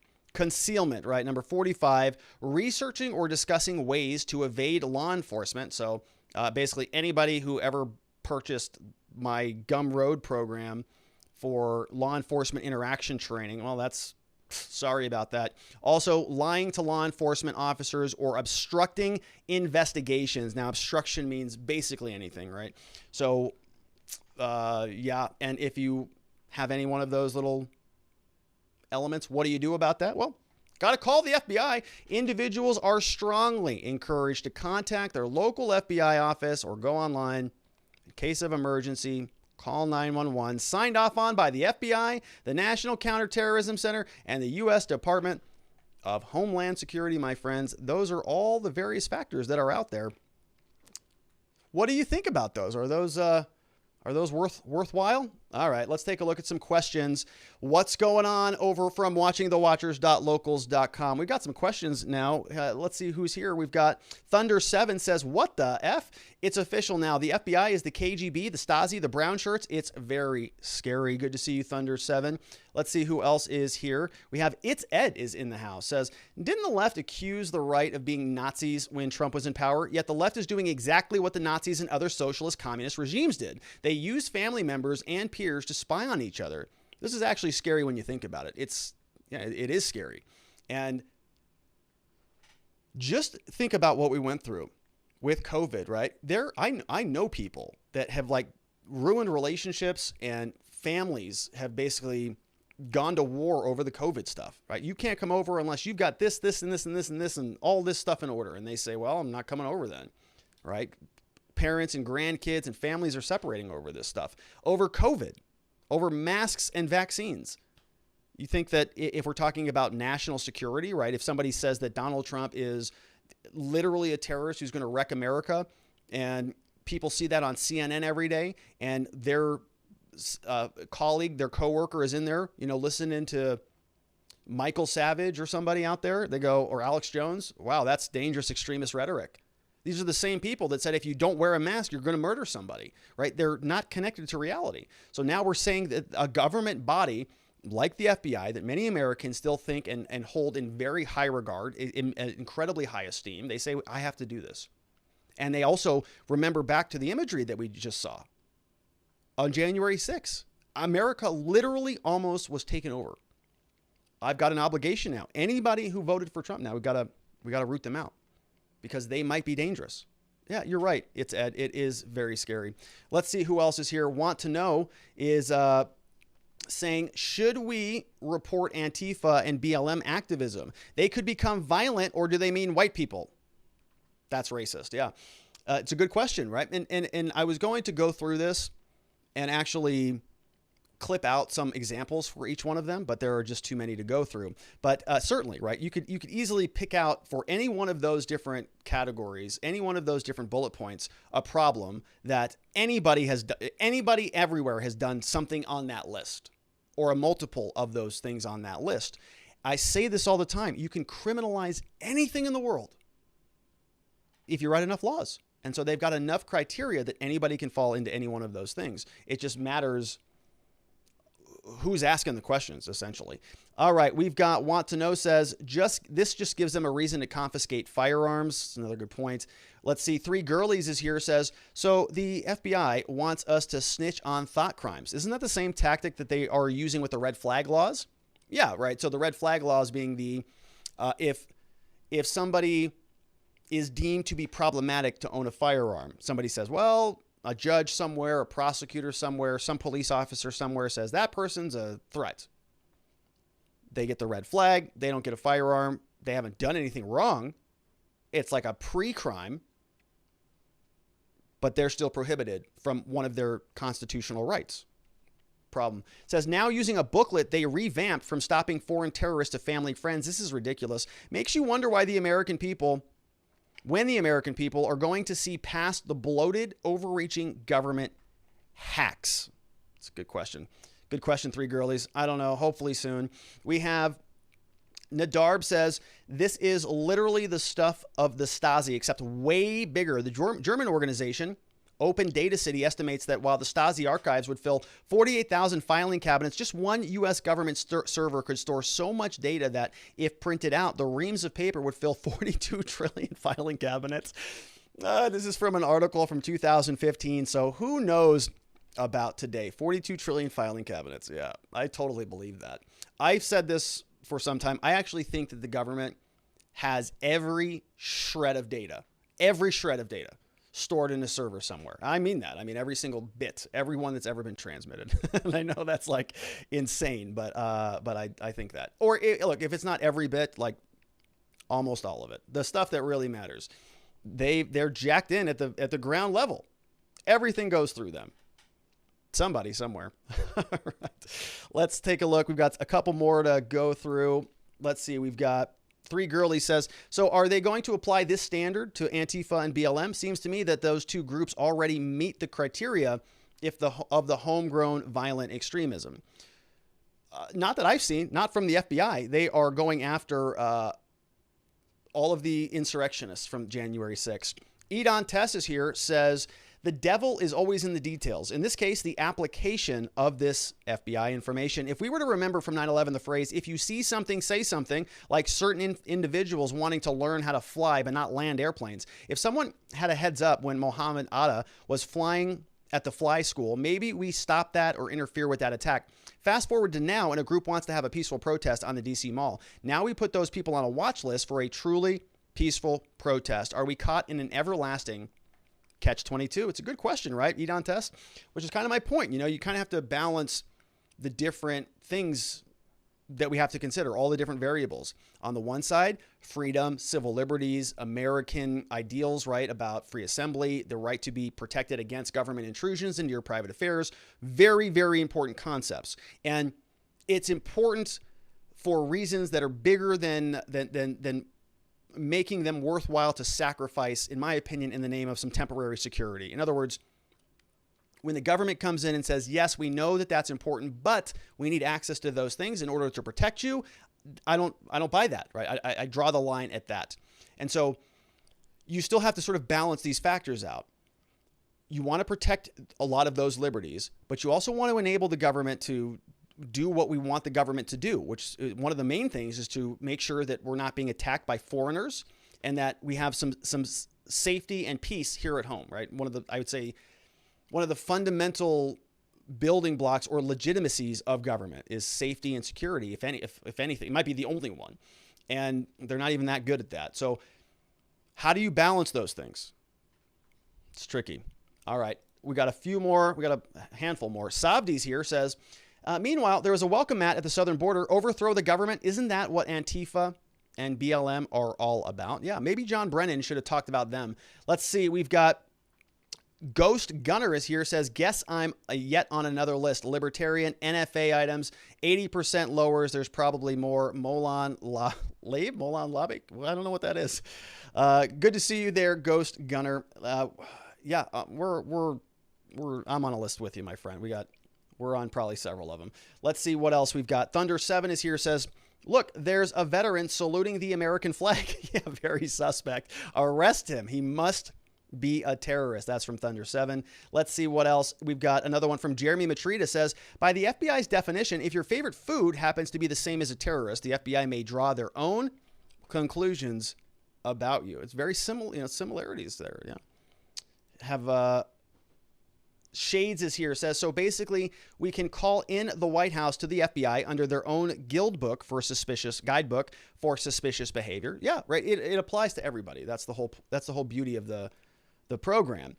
We have It's Ed says, based on the list you just read, wouldn't Antifa fall into Group B? So does that mean the justice system will start prosecuting Antifa? Don't hold your breath on that one. Osak says, Rob, do you think the timing has anything to do with the AZ audits getting ready to release their info? So I'm not sure if they are getting ready to release their info. The last I was reading, actually, who posted that on Twitter, on Locals today? I apologize. I'm missing your name, but one of our members over there, thank you very much, posted a link that was an update about some of the Arizona audit stuff. And they gave us a timeline anywhere from the end of July all the way up until Labor Day, which is like a massive window. So I'm not so sure that those are around the corner. We'll see. Chairman of the board is here, says, look for a wave of men having affairs all over the country to be reported to the FBI as terrorists. Too much suspicious activity. Chairman of the board. Good to see you, Chairman. We have a long one here from Doodle Doo. Says, let's be honest, folks, we're the frog in a pot of boiling water.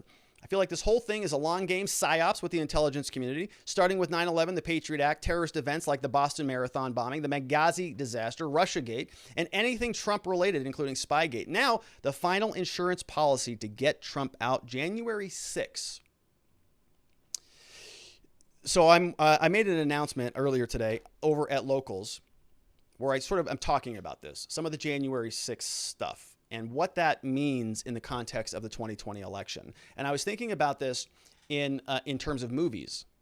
You remember the movie Ocean's 13 when they needed to change the conversation, when they rigged the casino so that everybody would be walking out with a ton of money, but they needed to change the conversation so that the people didn't go back in and then start spending the money back in the casino. And so what they do, they took the power out and then they caused this little earthquake by ramming this drilling machine into the casino that caused it to feel like there was an earthquake happening. And then everybody left and the whole narrative changed. It's kind of that big, hard exit. I think you see where I'm going with that. Throw in the corrupt media and the politicians and sprinkle it with some CRT to inflame race relations and now COVID and being good citizens and report on your horrible neighbors and even the family members because they won't wear a mask or get the jab. You have what we're looking at today, the loss of our precious liberties and the end of our constitutional republic. It breaks my heart and boils my blood. Red, white, and blue blood. Yeah. Doodle doo. I know. That's a little too on the nose. Speech Unleashed says, I got a feeling that the FBI is going to get more calls for domestic disputes than the police now. Every single Thanksgiving dinner is now filled with terrorists. So now you know. No doubt. And No Doubt says, Robert and his band of domestic extremists for analyzing unapproved legal scenarios. Listen, folks, we've known this for some time. Back in February, when we got demonetized, YouTube said it specifically. Harmful and dangerous. Yours truly. I've always known. I'm a dangerous man, folks. Very dangerous. And YouTube confirmed that. All right, great questions. Thank you to all of those coming over from watchingthewatchers.locals.com. Let's give some shout outs over in the chat, see who else is still bouncing around over there. We've got Joe Snow's here. What's up, Joe? Speech Unleashed, Be Brave, Relic Hunter. We've got Baranski's here. We've got, let's see who else. Ghost Gunner, Saw You, Three Girlies. And the chat is happening over there at watchingthewatchers.locals.com. And once again, thank you for all of your support over there. Really do appreciate it. All right. And so our last segment of the day, we're going to wrap it up with Kyle Rittenhouse. It's been some time since we've talked about Kyle Rittenhouse, but we have a little bit of an update because there's a new motion that was filed by the Kenosha prosecutor, Thomas Binger, asking for the court to allow new evidence to come in, evidence about other acts. And so we're going to take a look at what these other acts are, and we want to really unravel why does the prosecutor want to get this stuff into court in the first place. Kyle Rittenhouse, if you recall, of course, this was the shooting that took place back in Kenosha, Wisconsin, some time ago last year in the aftermath of the George Floyd killing. Kyle Rittenhouse, young man, I think he was 17 at the time, ended up shooting and killing several people after he was being, in my opinion, chased down the street. When we did our analysis back on this, back right after it happened, I was firmly convinced that this was a very clean-cut case of self-defense, and I am still of that mindset. I'm further entrenched in that mindset and kind of still surprised this is going on. But in life, as we know, things often go on for many different reasons. In the criminal justice system, as of late, those reasons have largely been political. And so this is going to continue on because Kyle Rittenhouse has become a symbol of something bigger than the underlying incident. Just like Derek Chauvin did, just like Breonna Taylor became, just like George Floyd became, and the list goes on. So now we're smack dab once again in the middle of what many people are calling a political prosecution. Let's figure out what's happening here.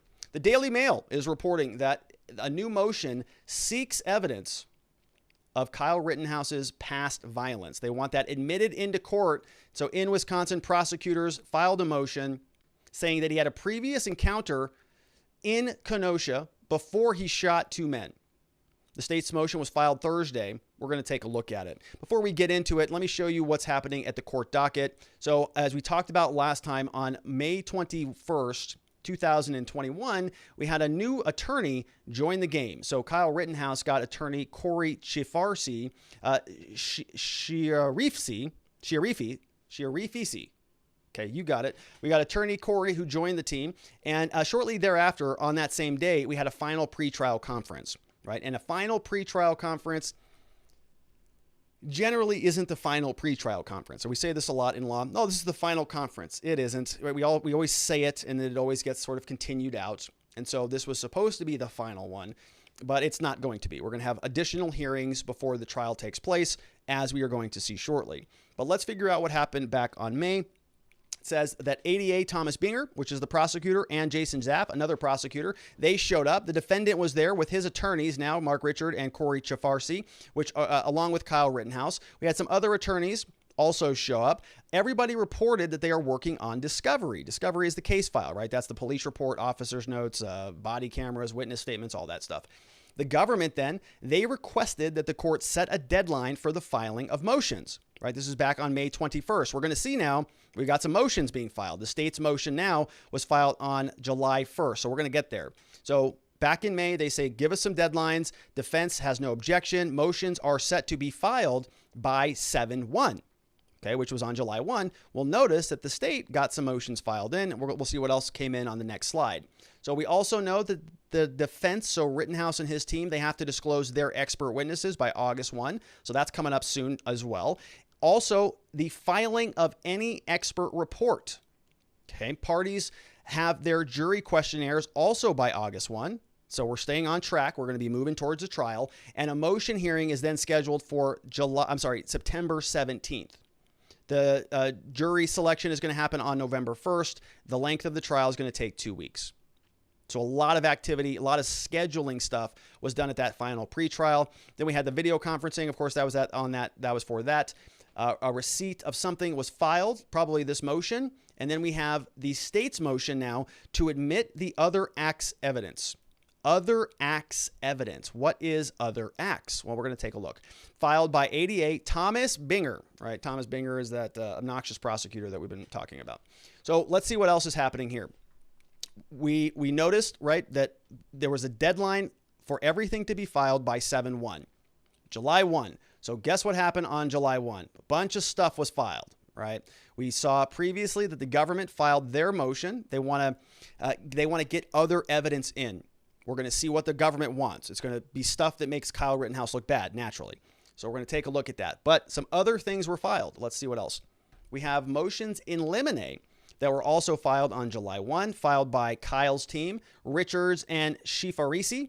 And then we have motions to admit evidence filed by Attorney Richards. We have motion to dismiss count 6 also filed. We also have a defendant's demand for specific discovery also filed, right? And so we have receipts for some payments and another receipt here. Now, I will tell you this. I do not have these documents. I tried to find these documents. I do not have them. I did submit a request over to the court clerk over there from Kenosha County, the circuit court. Very, very nice woman named Sarah. And she has responded, and she's going to send us an invoice, and we're going to purchase those documents, hopefully. So that happened today. I've been usually able to find the Rittenhouse documents. For some reason, these are not available. So I'm going to see if I can get those through public records, but they're just not out there. So if I can get them and post them, I'll do that. But I don't have them yet. So we'll see. Apparently they want us to send them a check. And so I got to send them a check. Like, I think, we got to go buy a check. Okay. Anyways, we'll get the documents, but we are able to get a look at the state's other acts motion, right? I got this document over from a supporter who is a member over at Andrew Branca's site, Legal Insurrection. So go check them out.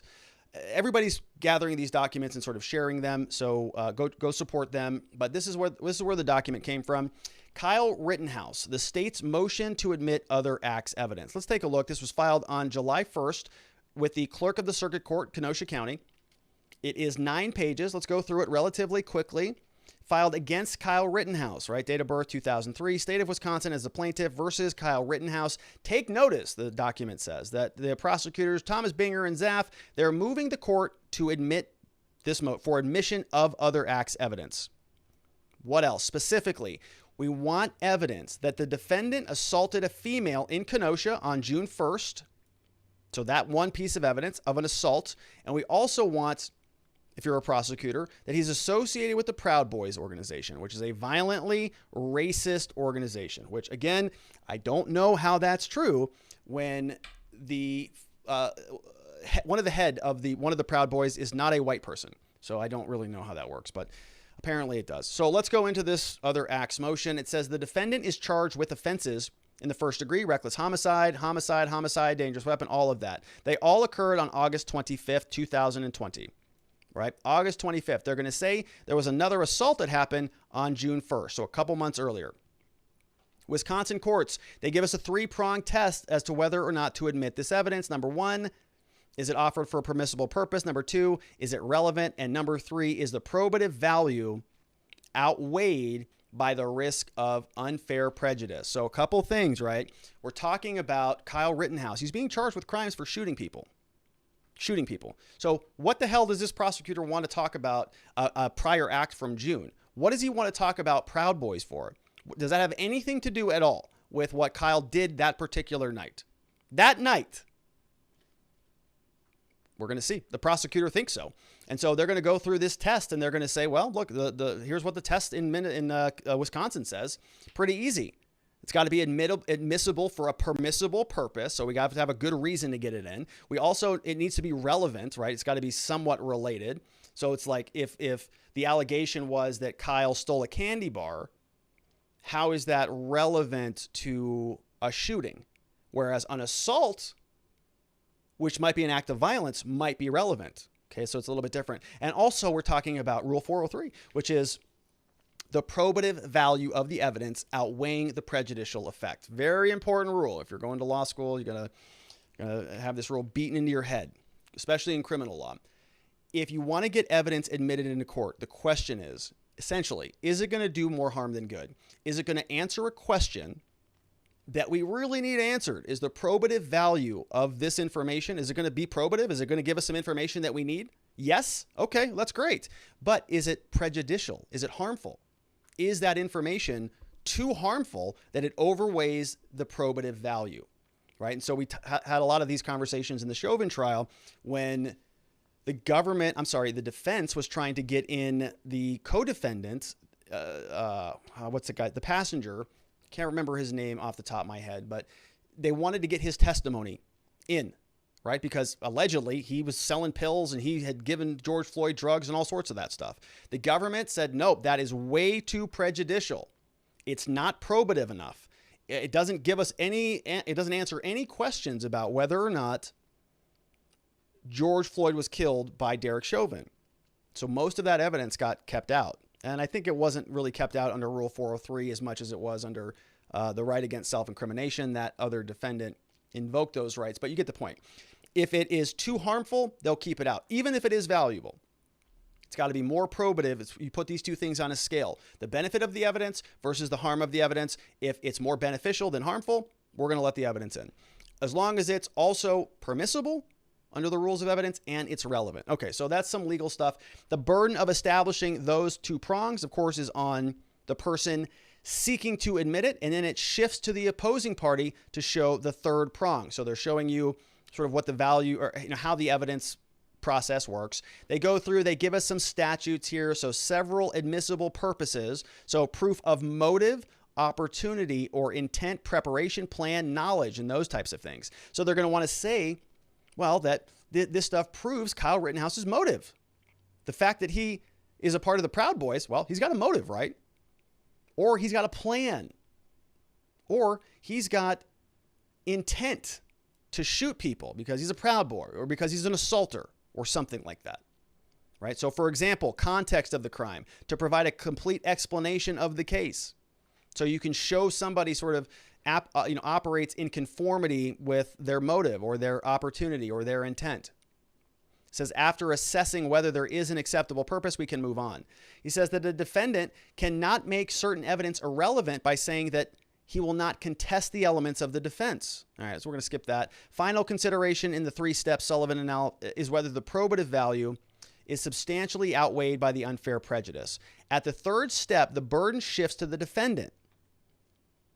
If the probative value is closer to or equal to its unfair prejudicial effect, then the evidence must be admitted. So they're saying here under Minnesota law that if those scales are sort of equal, then it should come in. Now let's go through the analysis. All right, so those were the rules. I could have skipped all that.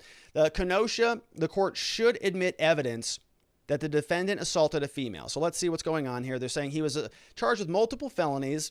The prior acts of violence happened on July 1. They offered to show his intent to cause bodily harm, right? So Kyle Rittenhouse, the prosecutor says, is intending to hurt people. He did so on July 1, which I thought was... Yeah, so they got a typo here, right? June 1 was this date on June 1. And then they say over here that it was July 1. He prior acts of violence. Okay, so somebody, well, Kyle's team can find that, I guess. On that date, the defendant is seen in video footage near the lakefront in Kenosha. The defendant is present with several other people of similar age. In the footage of this group of teenagers, two teenage girls are involved in what appears to be a heated argument, while others of the group are standing by. At first, it appears they're going to break apart, go their separate ways. They begin to fight. The defendant suddenly involves himself in the fight. He grabs one of the two females, punches her back repeatedly with a closed fist. The female teenager is pulled away. Several other individuals then rush towards the defendant to break apart the parties. The video ends shortly thereafter. Okay, so they're talking about what, like a high school fight because these are 17-year-old kids? Okay, so they're going to get that admitted. Well done there, Thomas Binger. Good job there, buddy. All right, so the prior act also shows a consistent motive. Yeah, so because he got into a fight with some kids, in both July 1 or June 1, who knows, and the August 25th incident, he willingly and intentionally put himself in violent situations. My God, this guy. In July 1, rather than simply pull apart the parties or contact law enforcement, he begins violently attacking one of the females. I think I've seen that video, and it's basically nothing. So then they're going to take that and try to extend that into illegally arming himself with a dangerous weapon and shooting people. He shot 3 people, 2 people died. Right, so he got into basically a high school fight in July or June, who knows. And it's now a precursor to double homicide. Wow, that's crazy. You ever been in a high school fight before or gotten into an altercation with anybody in high school? Did you suddenly feel the urge to go out there and just start executing people with an assault weapon in the middle of Kenosha? Me either. Never felt that way at all. Not once. The second prong of 904 involves relevancy, right? We're talking about relevancy. Is the evidence relevant? Is that relevant at all? Is the fact that Kyle Rittenhouse got into it with some female at a high school or wherever that was relevant? He's saying, well, yeah, it is. It happened on July 1, which is only 2 months before. He's also an Illinois resident. He came twice, right? He came to Wisconsin in both incidents. He willingly put himself in violent conflicts in both incidents. Then we go back over to the third prong. They shift the burden over to the defendant. So now what they're saying is, they're saying the way this works is the government is asking that this evidence be admitted. So they've got the burden to prove the first two prongs, that it's permissible, that the rules of evidence say, yeah, you can bring that stuff in, and that it's also relevant. Well, it's relevant. It happened recently. He's, a violent guy, whatever. And once they're able to prove both of those things, then the burden to prove the third prong sort of shifts over to the defendant. And then they got to show that if that comes in, it's going to be unfairly prejudicial. The government's going to, so nope, this is too prejudicial, they'll say, and then the government will respond back and say, no, this is why it's more probative and not so prejudicial. So here they're saying that the evidence is not unfairly prejudicial. They say, first, a curative instruction can provide the jury with the framework on how to evaluate the other act's evidence, which is such a crock, right? So they're saying this evidence is really bad. It's relevant, it's permissible, it's probative, so we got to get it in. But when we do get it in, it's so problematic that we have to provide the jury with a curative instruction to correct the problem so that they don't get confused. One of the prejudicial effects that we consider is the tendency to confuse a jury, right? It could be prejudicial for many different reasons, one of which might be to confuse the jury. So the prosecutor here is saying, well, we have to actually, if we do get this in, we're going to have to tell the jury that this is a problem and we have to correct this so that they can apply these new facts fairly and properly. So, or how about you just don't bring it in the first place because it's not relevant. All right. Second, the evidence being sought is of the same nature as the charged conduct, right? Which is such a stretch. It's an assault charge, guys. It's not a shooting double homicide, which is what happened. The evidence is not overly prejudicial. It's highly probative. The state therefore respectfully requests the court admit the evidence. This is just terrible. There's almost no analysis in this paragraph. This is for the third prong of this analysis. The burden shifts. First, a curative instruction. Second, the evidence is of the same nature. Therefore, it's not overly prejudicial. Wow, and it's highly probative. We have two sentences of analysis here. This is really pretty bad. All right, number two. Let's see. The court should admit evidence that the defendant is associated with the Proud Boys organization. So I don't think that the judge is going to let that prior assault come in. I don't think so. Government is making a stretch on this. I think it's actually kind of reprehensible what they're doing there. I think they're trying to just get this out in the public and sort of make a big deal about this. Because I can't imagine why a judge would let that in at all. I'll be shocked if that comes in. We'll see. The court should admit evidence that he's associated with the Proud Boys organization. All right. He says on January 13th, the state filed a motion to modify its release on bond. He went to a bar after he got out with several members of the Proud Boys. On January 5th. The state incorporates that into their motion. Proud Boys are a violently racist organization, blah, blah, blah. Over the past years, Proud Boys have violently attacked everybody. Okay, the state has learned that the people with the defendant included the leader of the Wisconsin Proud Boys organization and several of its highest-ranking members who proceeded to serenade the defendant at the bar with the song from the Broadway musical Aladdin. The defendant posed for pictures, flashing their OK sign. Obviously, the defendant shares their beliefs and has been named an honorary member of the organization. It's, oh my gosh, it's just it's like mind-bogglingly bad.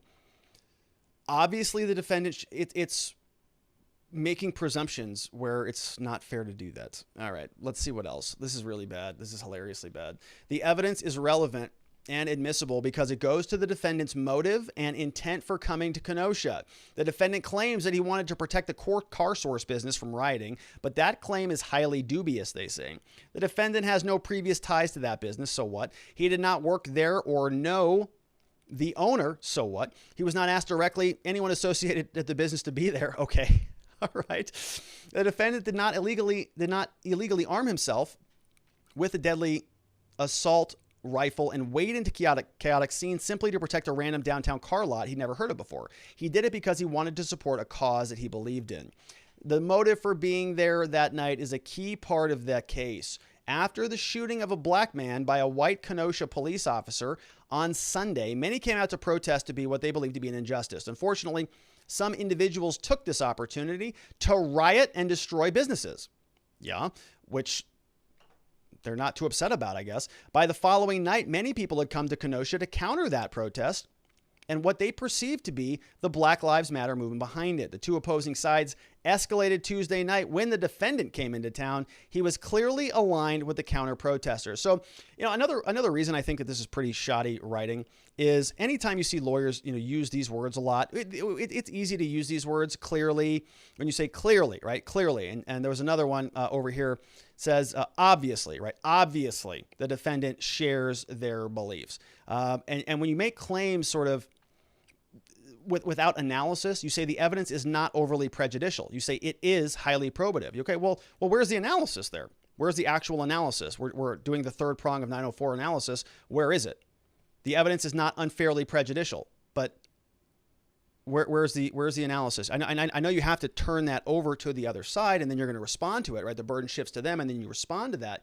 But you're just sort of making these blanket conclusions. Obviously, the defendant shares the beliefs. Not really. Why? Because he was at a bar? You're just sort of you're jumping to conclusions, and it's just sloppy writing. He was clearly aligned with the counter protesters. Okay, like you can make those arguments, but you have to have some evidence to back that up. All right, the defendant's presence, as well as the presence of other armed individuals, made the potential for violence a certainty. No, it did not. Rather than making things more peaceful, the defendant's presence increased unrest and chaos, right? These are all conclusory statements. It is important to remember that only people killed in this saga were killed by the defendant. The only person seriously injured following Jacob Blake's shooting was shot by him. The defendant deliberately aggravated the situation, which are just all conclusions. It's anticipated that he's going to attempt to assert the privilege of self-defense at the trial. Yes, his association with the group is relevant to that assertion. By illegally bringing a weapon to an already volatile situation, they forfeited their right to the self-defense claim. Simply put, he was a clear and present threat. He was the aggressor. After all, that's what happened in the end. It was not the defendant who possessed the right to self-defense that evening. It was everyone else to defend themselves against him. But Kyle Rittenhouse was being chased by the other people. It was not the other way around. Did he watch the video? Much like members of the Proud Boy take pride in violence, the defendant is evidently proud that he killed two people and seriously wounded a third. Well, he was being attacked. Hello. He posed for selfies as if he is a celebrity. His family sold merchandise with his images on it. The lack of remorse on the part of the defendant strongly suggests that he was intent to commit violence. That is just wild. It was his intent to commit violence. Do you understand what that sentence is saying? That Kyle went there to go shoot people. We all watched the video. All right.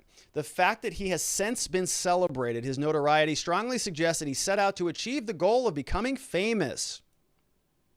He says that his association with the Proud Boys goes directly to his intent and motive, as well as his claim of self-defense. The court should admit evidence of this fact for the foregoing reasons. All right, so they want to introduce his state of mind. Signed off on by Thomas Binger. All right, so here is that photograph, right? That everybody's freaking out about. Two signs holding the OK sign up, right? That's in the document. So apparently they want to taint the entire trial with that. So I guess that has something relevant to do. The Proud Boys, if it's a violently racist organization, Kyle Rittenhouse shot white people, right? There were no black people that he shot.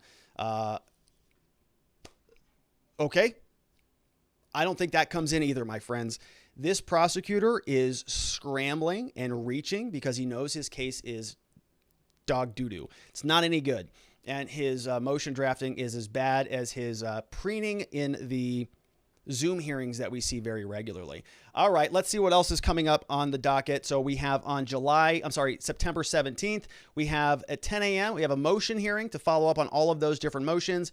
And then on November 11th, we're going to start jury selection in courtroom 209 for Judge Bruce Schroeder. That's the Kyle Rittenhouse case. So we are in the process of requesting the other documents that Kyle's team submitted. I don't have those yet.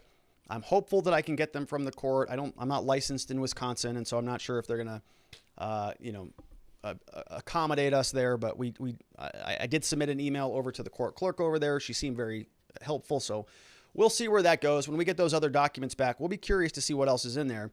Of course, there are motions in limine that Kyle's team filed, which are motions that seek to limit some of what can be said during the trial and during jury selection and those things. So could be some very interesting stuff in there as well. And then we're queued up to see what their expert witnesses have to say. So we're going to go get those documents. If you have them and you want to shoot those over to me, I would appreciate them. Otherwise, we're going to get them if they'll send them to us, and we'll cover those here. Let's take a look at some of those questions that came in from watchingthewatchers.locals.com. Of course, we've got a form over there now, which is linked up where you can ask some questions. Let's see who is here first. Says, Rob, if this was your case, would you place Kyle on the stand to tell his story? Probably not. I don't know.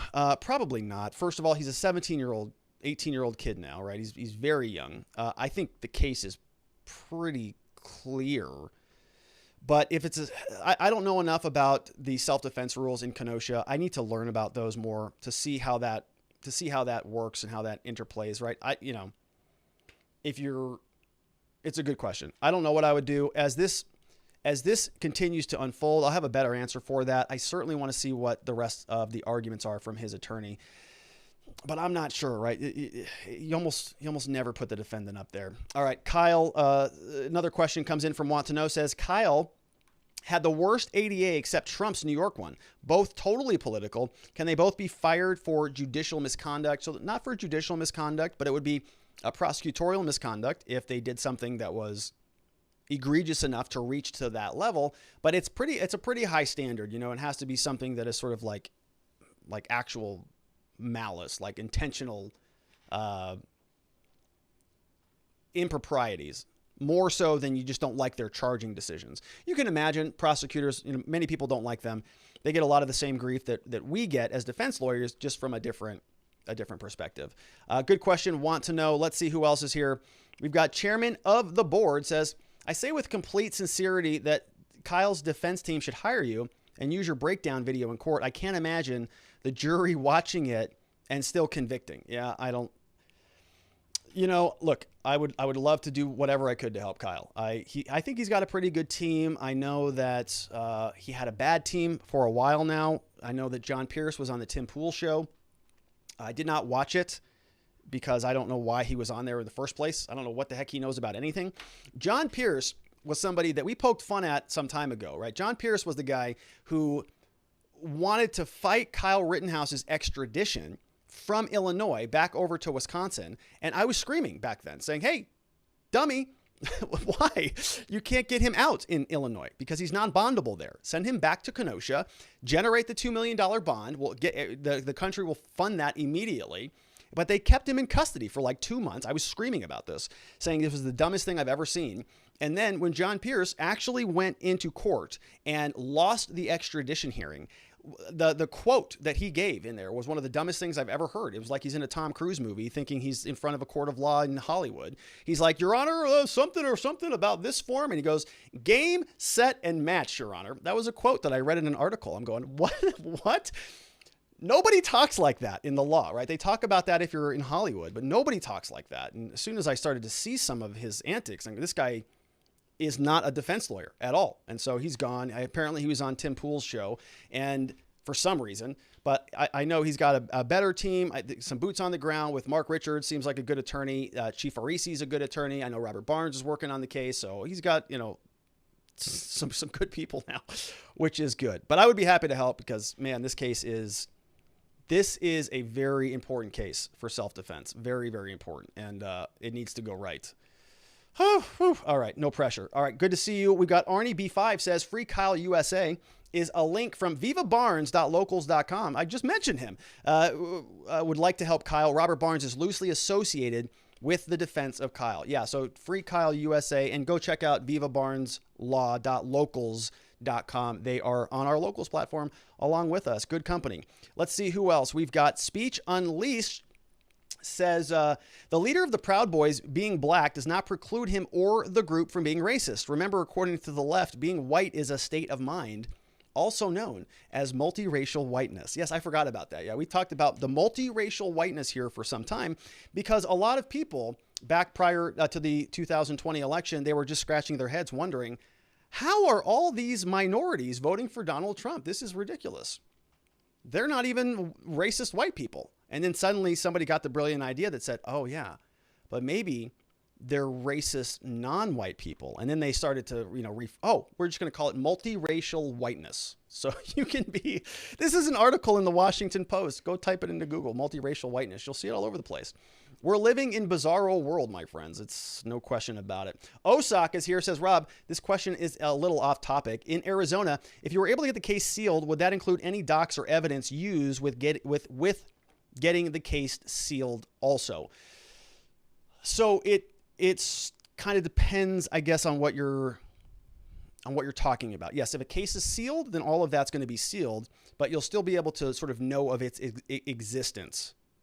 So you won't be able to sort of see what's in it, but you'll be able to see about it. It would include the docs and the evidence. It depends what the judge seals, right? So the judge can seal and unseal certain things. So like in Ghislaine Maxwell's case, the judge is slowly but surely unsealing a bunch of additional documents, sort of piecemeal. And we really don't know what's in it until we get to see what's in it.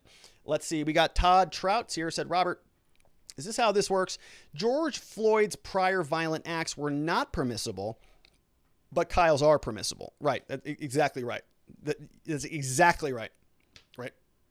And we'll see what happens. I don't think that any of this stuff is coming in. I think this prosecutor is reaching big time, but that's what they do. No Doubt says, Rob, do you have any other insights on this judge from the clips you have seen so far, or have you heard from any other attorneys and how he manages his court? So I actually like this judge so far. His name is Cohen, I think, and is it Cohen? Let's see. Schroeder. Why was I thinking Cohen? It's Schroeder. Yeah, Bruce Schroeder. So I do remember listening to him. He actually scolded Thomas Binger a little bit for using the word victim. He was referencing, I think Grosskreutz was on the call with them. Grosskreutz was, I think, the guy who got his kind of elbow shot off. And he's been very much following along on all of these Zoom proceedings. Remember, he's a victim here, and so he gets to participate. Many states, I don't know Wisconsin specifically, have what are called Victims' Bill of Rights, and so you get to participate and sort of express your displeasure and all of that. So Grosskreutz has been following along for some time, and at some point, Thomas Binger said, Your Honor, we have the victim and his father on the phone. And the judge said, hey, excuse me, we're not using the victim language here, okay? Nobody's been convicted of anything yet. Rittenhouse is entitled to the presumption of innocence. So we're not going to use that term. You can call him Mr. Grosskreutz or whatever, but don't use that term because it's pejorative, right? It's sort of presuming that he was the victim and that Kyle was not self-defense. Now, many other judges don't follow that rule, right? Many judges will just say, yeah, victim's fine. We're gonna use that label. It doesn't mean anything. It's just sort of an identifier. But this judge was very, very careful about that, which is kind of a nice thing from time to time, right? The defense attorneys don't get many of those privileges. Let's see. Want to Know says, do you think YouTube thinks Kyle is guilty? Does you think YouTube thinks Kyle is guilty? Isn't that the only thing that matters? Does YouTube think Kyle is guilty? I don't think so. I think not this channel. I don't think this channel does. That's for sure. I don't, certainly. Let's see. Speech Unleashed is here. Says, maybe the FBI should add, has a group of people saying a Disney song to you as a possible sign of domestic terrorist group trying to recruit. There's a lot of, look, people get violent over like sports games and stuff like that. I mean, how far do you want to take this? All right. Thunder 7 says, The prosecutor appears to be very desperate, trying to paint Kyle as a white supremacist domestic terrorist. I don't think it will work. What do you think, Rob? Who is his lawyer now? A bit of confusion on locals. So he's got two lawyers. He's got Mark Richards, who is an attorney out of Kenosha, who does criminal law out of Wisconsin. And then he brought another attorney in, Chief Arisi. And so I think Robert Barnes is sort of, doing some of the public stuff, kind of a public advocacy, and generating some revenue to support the legal fees. But that's my understanding. I could be speaking out of turn, but my understanding, well, per the court docket, the official attorneys who are listed are the two that I mentioned, Mark Richards and Chief Arisi. So they're both, on the formal heading on court motions. And so I think you can rest assured that they're going to be the ones appearing. All right. We also have some other questions. Oh, look who's here. Tree Mendes is in the house. Tree Mendes says, what is the prosecutor talking about? Wasn't the first guy chasing Kyle down because Kyle put out a fire that he had started? Wasn't he going around giving first aid to protesters throughout the night? How is that going out with the intent to harm people? Yeah, it's not. The prosecutor is full of it, and he's trying to, I think, kind of put a poison pill out there into the court of public opinion, which is problematic. Let's see. Says Jeremy Matridas here. Says, Rob, you are great at picking apart and analyzing writing. My favorite book for this is On Writing Well. Unfortunately, there is so much poorly written words these days. Yeah, it is. I'll acknowledge I'm not the best writer in the world. I like to write. I like to read. I like to listen to a lot of language. I think that mastering the English language, some of the best advice I ever got was that. And you know who I got that from? Rush Limbaugh. Honestly, as a kid, that was the first place I heard that, when my mom used to listen to him in the car when I was a young boy. And he used to say all the time, people would always say, Rush, what can I do? I want to be out there doing things. What can I do to help? And he'd say, listen, you got to master the language. You got to learn how to speak it, read it, write it, articulate it, learn the words, and learn how to communicate, because that's how you communicate ideas. And if you can communicate ideas accurately, that's a powerful skill set. And so, I try to be careful with English and practice. That's part of the reason I do this show, candidly, right? Is to get out here and just practice talking off the cuff, stream of consciousness. We'll see where that goes. I think it'll be useful. Let's see what else. We've got Osak says, Rob, why do defendants change their plea to guilty right as a trial starts? It's a good question. It's a very good question. This is a procedural criminal law question. And when you start a criminal case, you are charged with a crime, right? Somebody's making an allegation against you. And so in order to start the process, you have to respond to those allegations. So one of the first things you could do if you wanted to is just say, yeah, I did that. I'm guilty of that. Sure. People do that all the time. Sometimes people call us and they'll say, hey, I just want to get this over with. If I hire you, what's this going to look like? And we say, well, we're going to fight the hell out of it. It's going to be 6 months and file this motion. And we got this expert and we've got this procedure and here's our plan. And they say, I don't want to go through any of that. Can I just go and plead guilty to this thing? And you say, yeah, absolutely you can. And they say, well, what are the penalties for this? And you say, well, it's going to be this and this and this. And they say, well, I can live with that. It doesn't bother me at all. Maybe I've already been to jail, right? Oh, I've had people say 30 days in prison. There are 30 days in jail. That's it. I'll take it, right? No problem at all. I'm not going to hire a lawyer. What do you charge? Oh, that's too much. Okay, I'll do 30 days. No problem.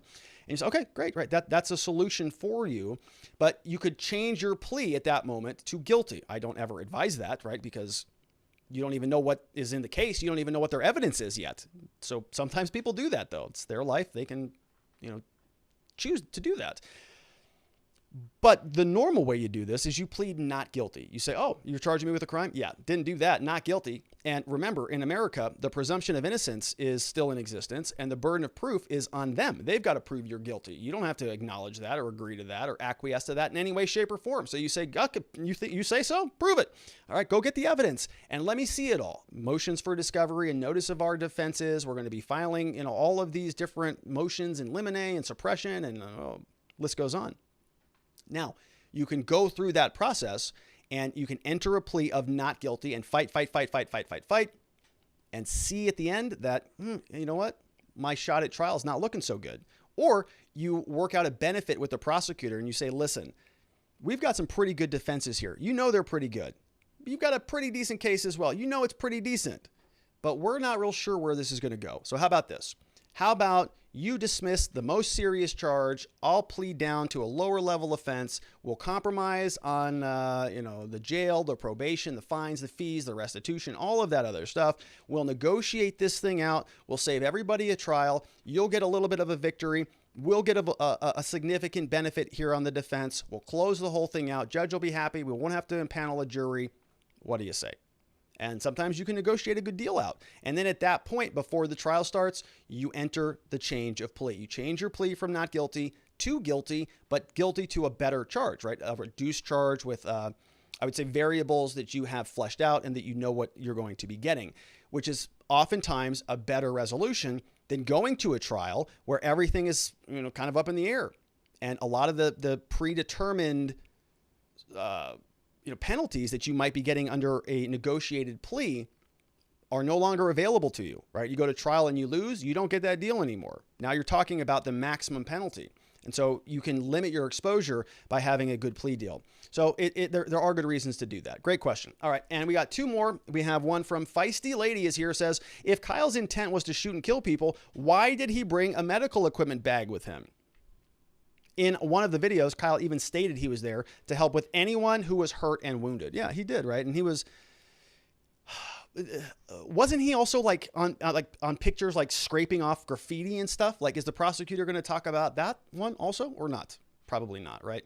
Good question, Feisty Lady. Good to see you. And our last one of the day comes in from Nadarb Lasir. No, we got another one. Nadarb Lasir says, since we cannot rely on the courts to punish the government like this guy, would it be possible for the public to start something similar to a union, but to secure our rights and punish the government instead of jobs for all citizens? So, Nadarb, let me give you a sneak preview on something I'm working on. So I'm working on this presentation called First Principles for Criminal Justice and American Freedom. What are the first principles for justice? If we wanted to just sort of re-envision our entire justice system, what would it look like? And I think the way that we do that is not going through the government, right? It's not by mandating anything or legislating anything, because the government's not going to do that. I think that the biggest problem, the most rational starting point, is to rebuild what I call our informational supply chain, which is going to be in existence for the justice system. So the justice informational supply chain, it's entirely broken. We have no idea what the data says anywhere, right? We have very old numbers from the FBI, 2019 numbers about crime data and statistics. We've got literally thousands of different jurisdictions, right? We have thousands of different police departments. Everybody is kind of doing their own thing. Nobody's really communicating much about anything. And it's very difficult to get good data because it's just not being shared and communicated appropriately. And so it's very difficult for us to actually know where the problems are. I made this point previously, right? The Biden administration is now saying that all of our problems are based on gun violence. Okay, well, how can you even argue that? Because nobody knows what the data says. Everybody can go out and just say, oh, look at my spreadsheet. It says gun violence. But somebody else can go get another spreadsheet and say it's about something else, because nobody's really talking to each other. And so I've got this vision for how you can create a volunteer. It's blockchain. I know it's blockchain. It's a blockchain methodology for rebuilding the supply chain for criminal justice. So I have this whole thing I'm working on. The point here is this. In order for this to work, you would need enough public pressure to convince people to go in and basically demand that police departments voluntarily participate in this new scheme, right? And the public runs the new scheme. The public runs the new, let's say, framework for justice. And you would voluntarily sort of mandate that local police departments adhere to these new policies. And so you're building sort of a parallel system. Once you get data that's a little bit better, once you can start seeing what these prosecutors do, once you can start knowing what their conviction profile looks like and what types of crimes they prosecute, and you start getting a deeper understanding of who these people really are, these prosecutors, these U.S. attorneys, these judges, people will start to wake up and they'll start to demand a little bit more accountability and transparency. I don't have a solution for the justice system. Do we end qualified immunity? Do we mandate body cameras? There's a lot of different solutions. The bigger problem, the first problem, the way that we restructure this from first principles is based on better information, better data. A lot of privacy concerns, of course, right? We don't want sort of centralized amalgamations of data, but we do want distributed sort of good data, real data, because then we can really start reforming our society. And so I've got a vision for how this works, and I'm talking about sort of interfacing in different ways, and I got a whole outline. But I like what you're talking about, right? The idea here is the government is way too corrupt to fix itself. You're never going to find a district attorney's office or a state bar or a judicial enterprise that's like, oh yeah, we're going to start, we have a lot of problems here and we're just going to reform the system. No, it's not going to work. I know that because I'm working in the system right now. I've been doing it for some time, and it can be very, very futile feeling. So I write about this in my book. We need a sort of we need a multi-pronged approach.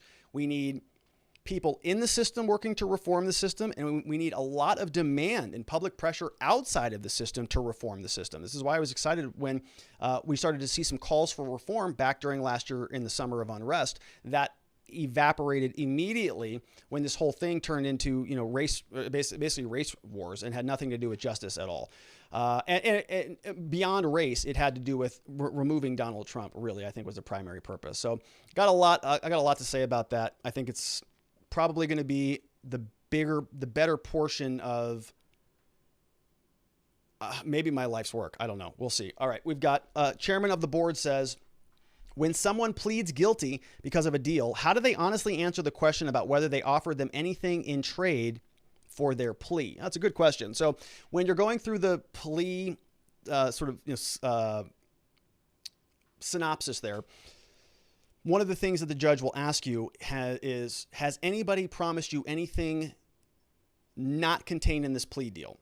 Right. So the judge will hold the plea up. Hey, did you sign this? Okay, I'll read through it, make sure you understand everything. Did anybody promise you anything not contained in this document? Like, did anybody say, if you sign this, I'm going to give you $1 million, or I'm going to make sure that you get a new car, or we're going to pay your mortgage for a month? Anybody promise you anything? No. That's what people will typically say. The judge is not meaning something like, did you get a reduced plea deal? That's not what they're asking about. They're asking for other external influences. But it's a good question. It's a little bit of a nuanced question there, but good one. Good to see you. We have Osak, last one. Osak says, sorry, Rob. I meant to say when the trial, like open statement starts, then change the plea.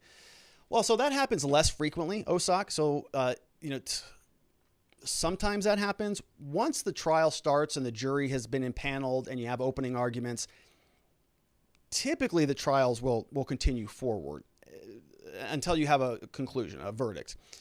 Occasionally what will happen will be something happens and maybe you have sort of a last minute plea deal. This doesn't happen frequently, but sometimes that might happen. If there is some sort of a situation where the government's witness doesn't show up and they say, man, we're not going to get that first charge. We'll give you a smoking plea deal, but you got to take it like now.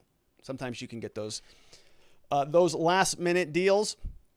And that, my friends, is it from the questions. All of those came over from watchingthewatchers.locals.com.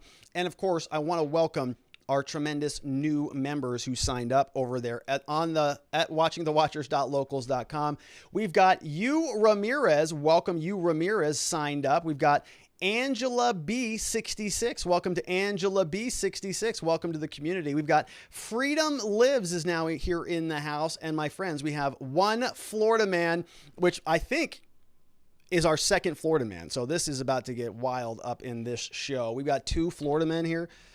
Oh my goodness. It's going to be total madness. By the way, if you want to sign up over there at watchingthewatchers.locals.com, which is where we're chatting right now, it says you can join now by going over to that address. Of course, it's $5 a month or $50 annually. We extra love you when there's a yearly sign up. Very much appreciate that. We've got some good stuff that's happening over there. I just posted a little bit of an update. You're going to see some other types of content created from our social media profiles and things. So go check that out if you want to take a look. But the real reason to be there is to connect with people. And we've got a pretty awesome event coming up in July 24, 2021. We have our monthly locals meetup via Zoom. And so you can come swing by, have your cameras off, on or off, whatever you want to do. It's a lot of fun. We had about 35 to 40 people in the last two. And so it's just a good time to kind of put names to faces and ask some questions. We've heard from people in other professions in other parts of the world, and we're trying to sort of build a little bit of a community, something one brick at a time that gives us a little bit of a place of respite from some of the other big tech platforms. And we would love your support over there at watchingthewatchers.locals.com. And that, my friends, is it from me for the day. I want to thank you so much for tuning in with us. We are going to be back here same time, same place tomorrow, same location, same time. It's going to be at 4 p.m. Arizona time, 5 p.m. Mountain, 6 p.m. Central, 7 p.m. on the East Coast. And for that one Florida man, two Florida men now, everybody else, have a tremendous evening. Sleep very well. I'll see you right back here tomorrow. Bye-bye.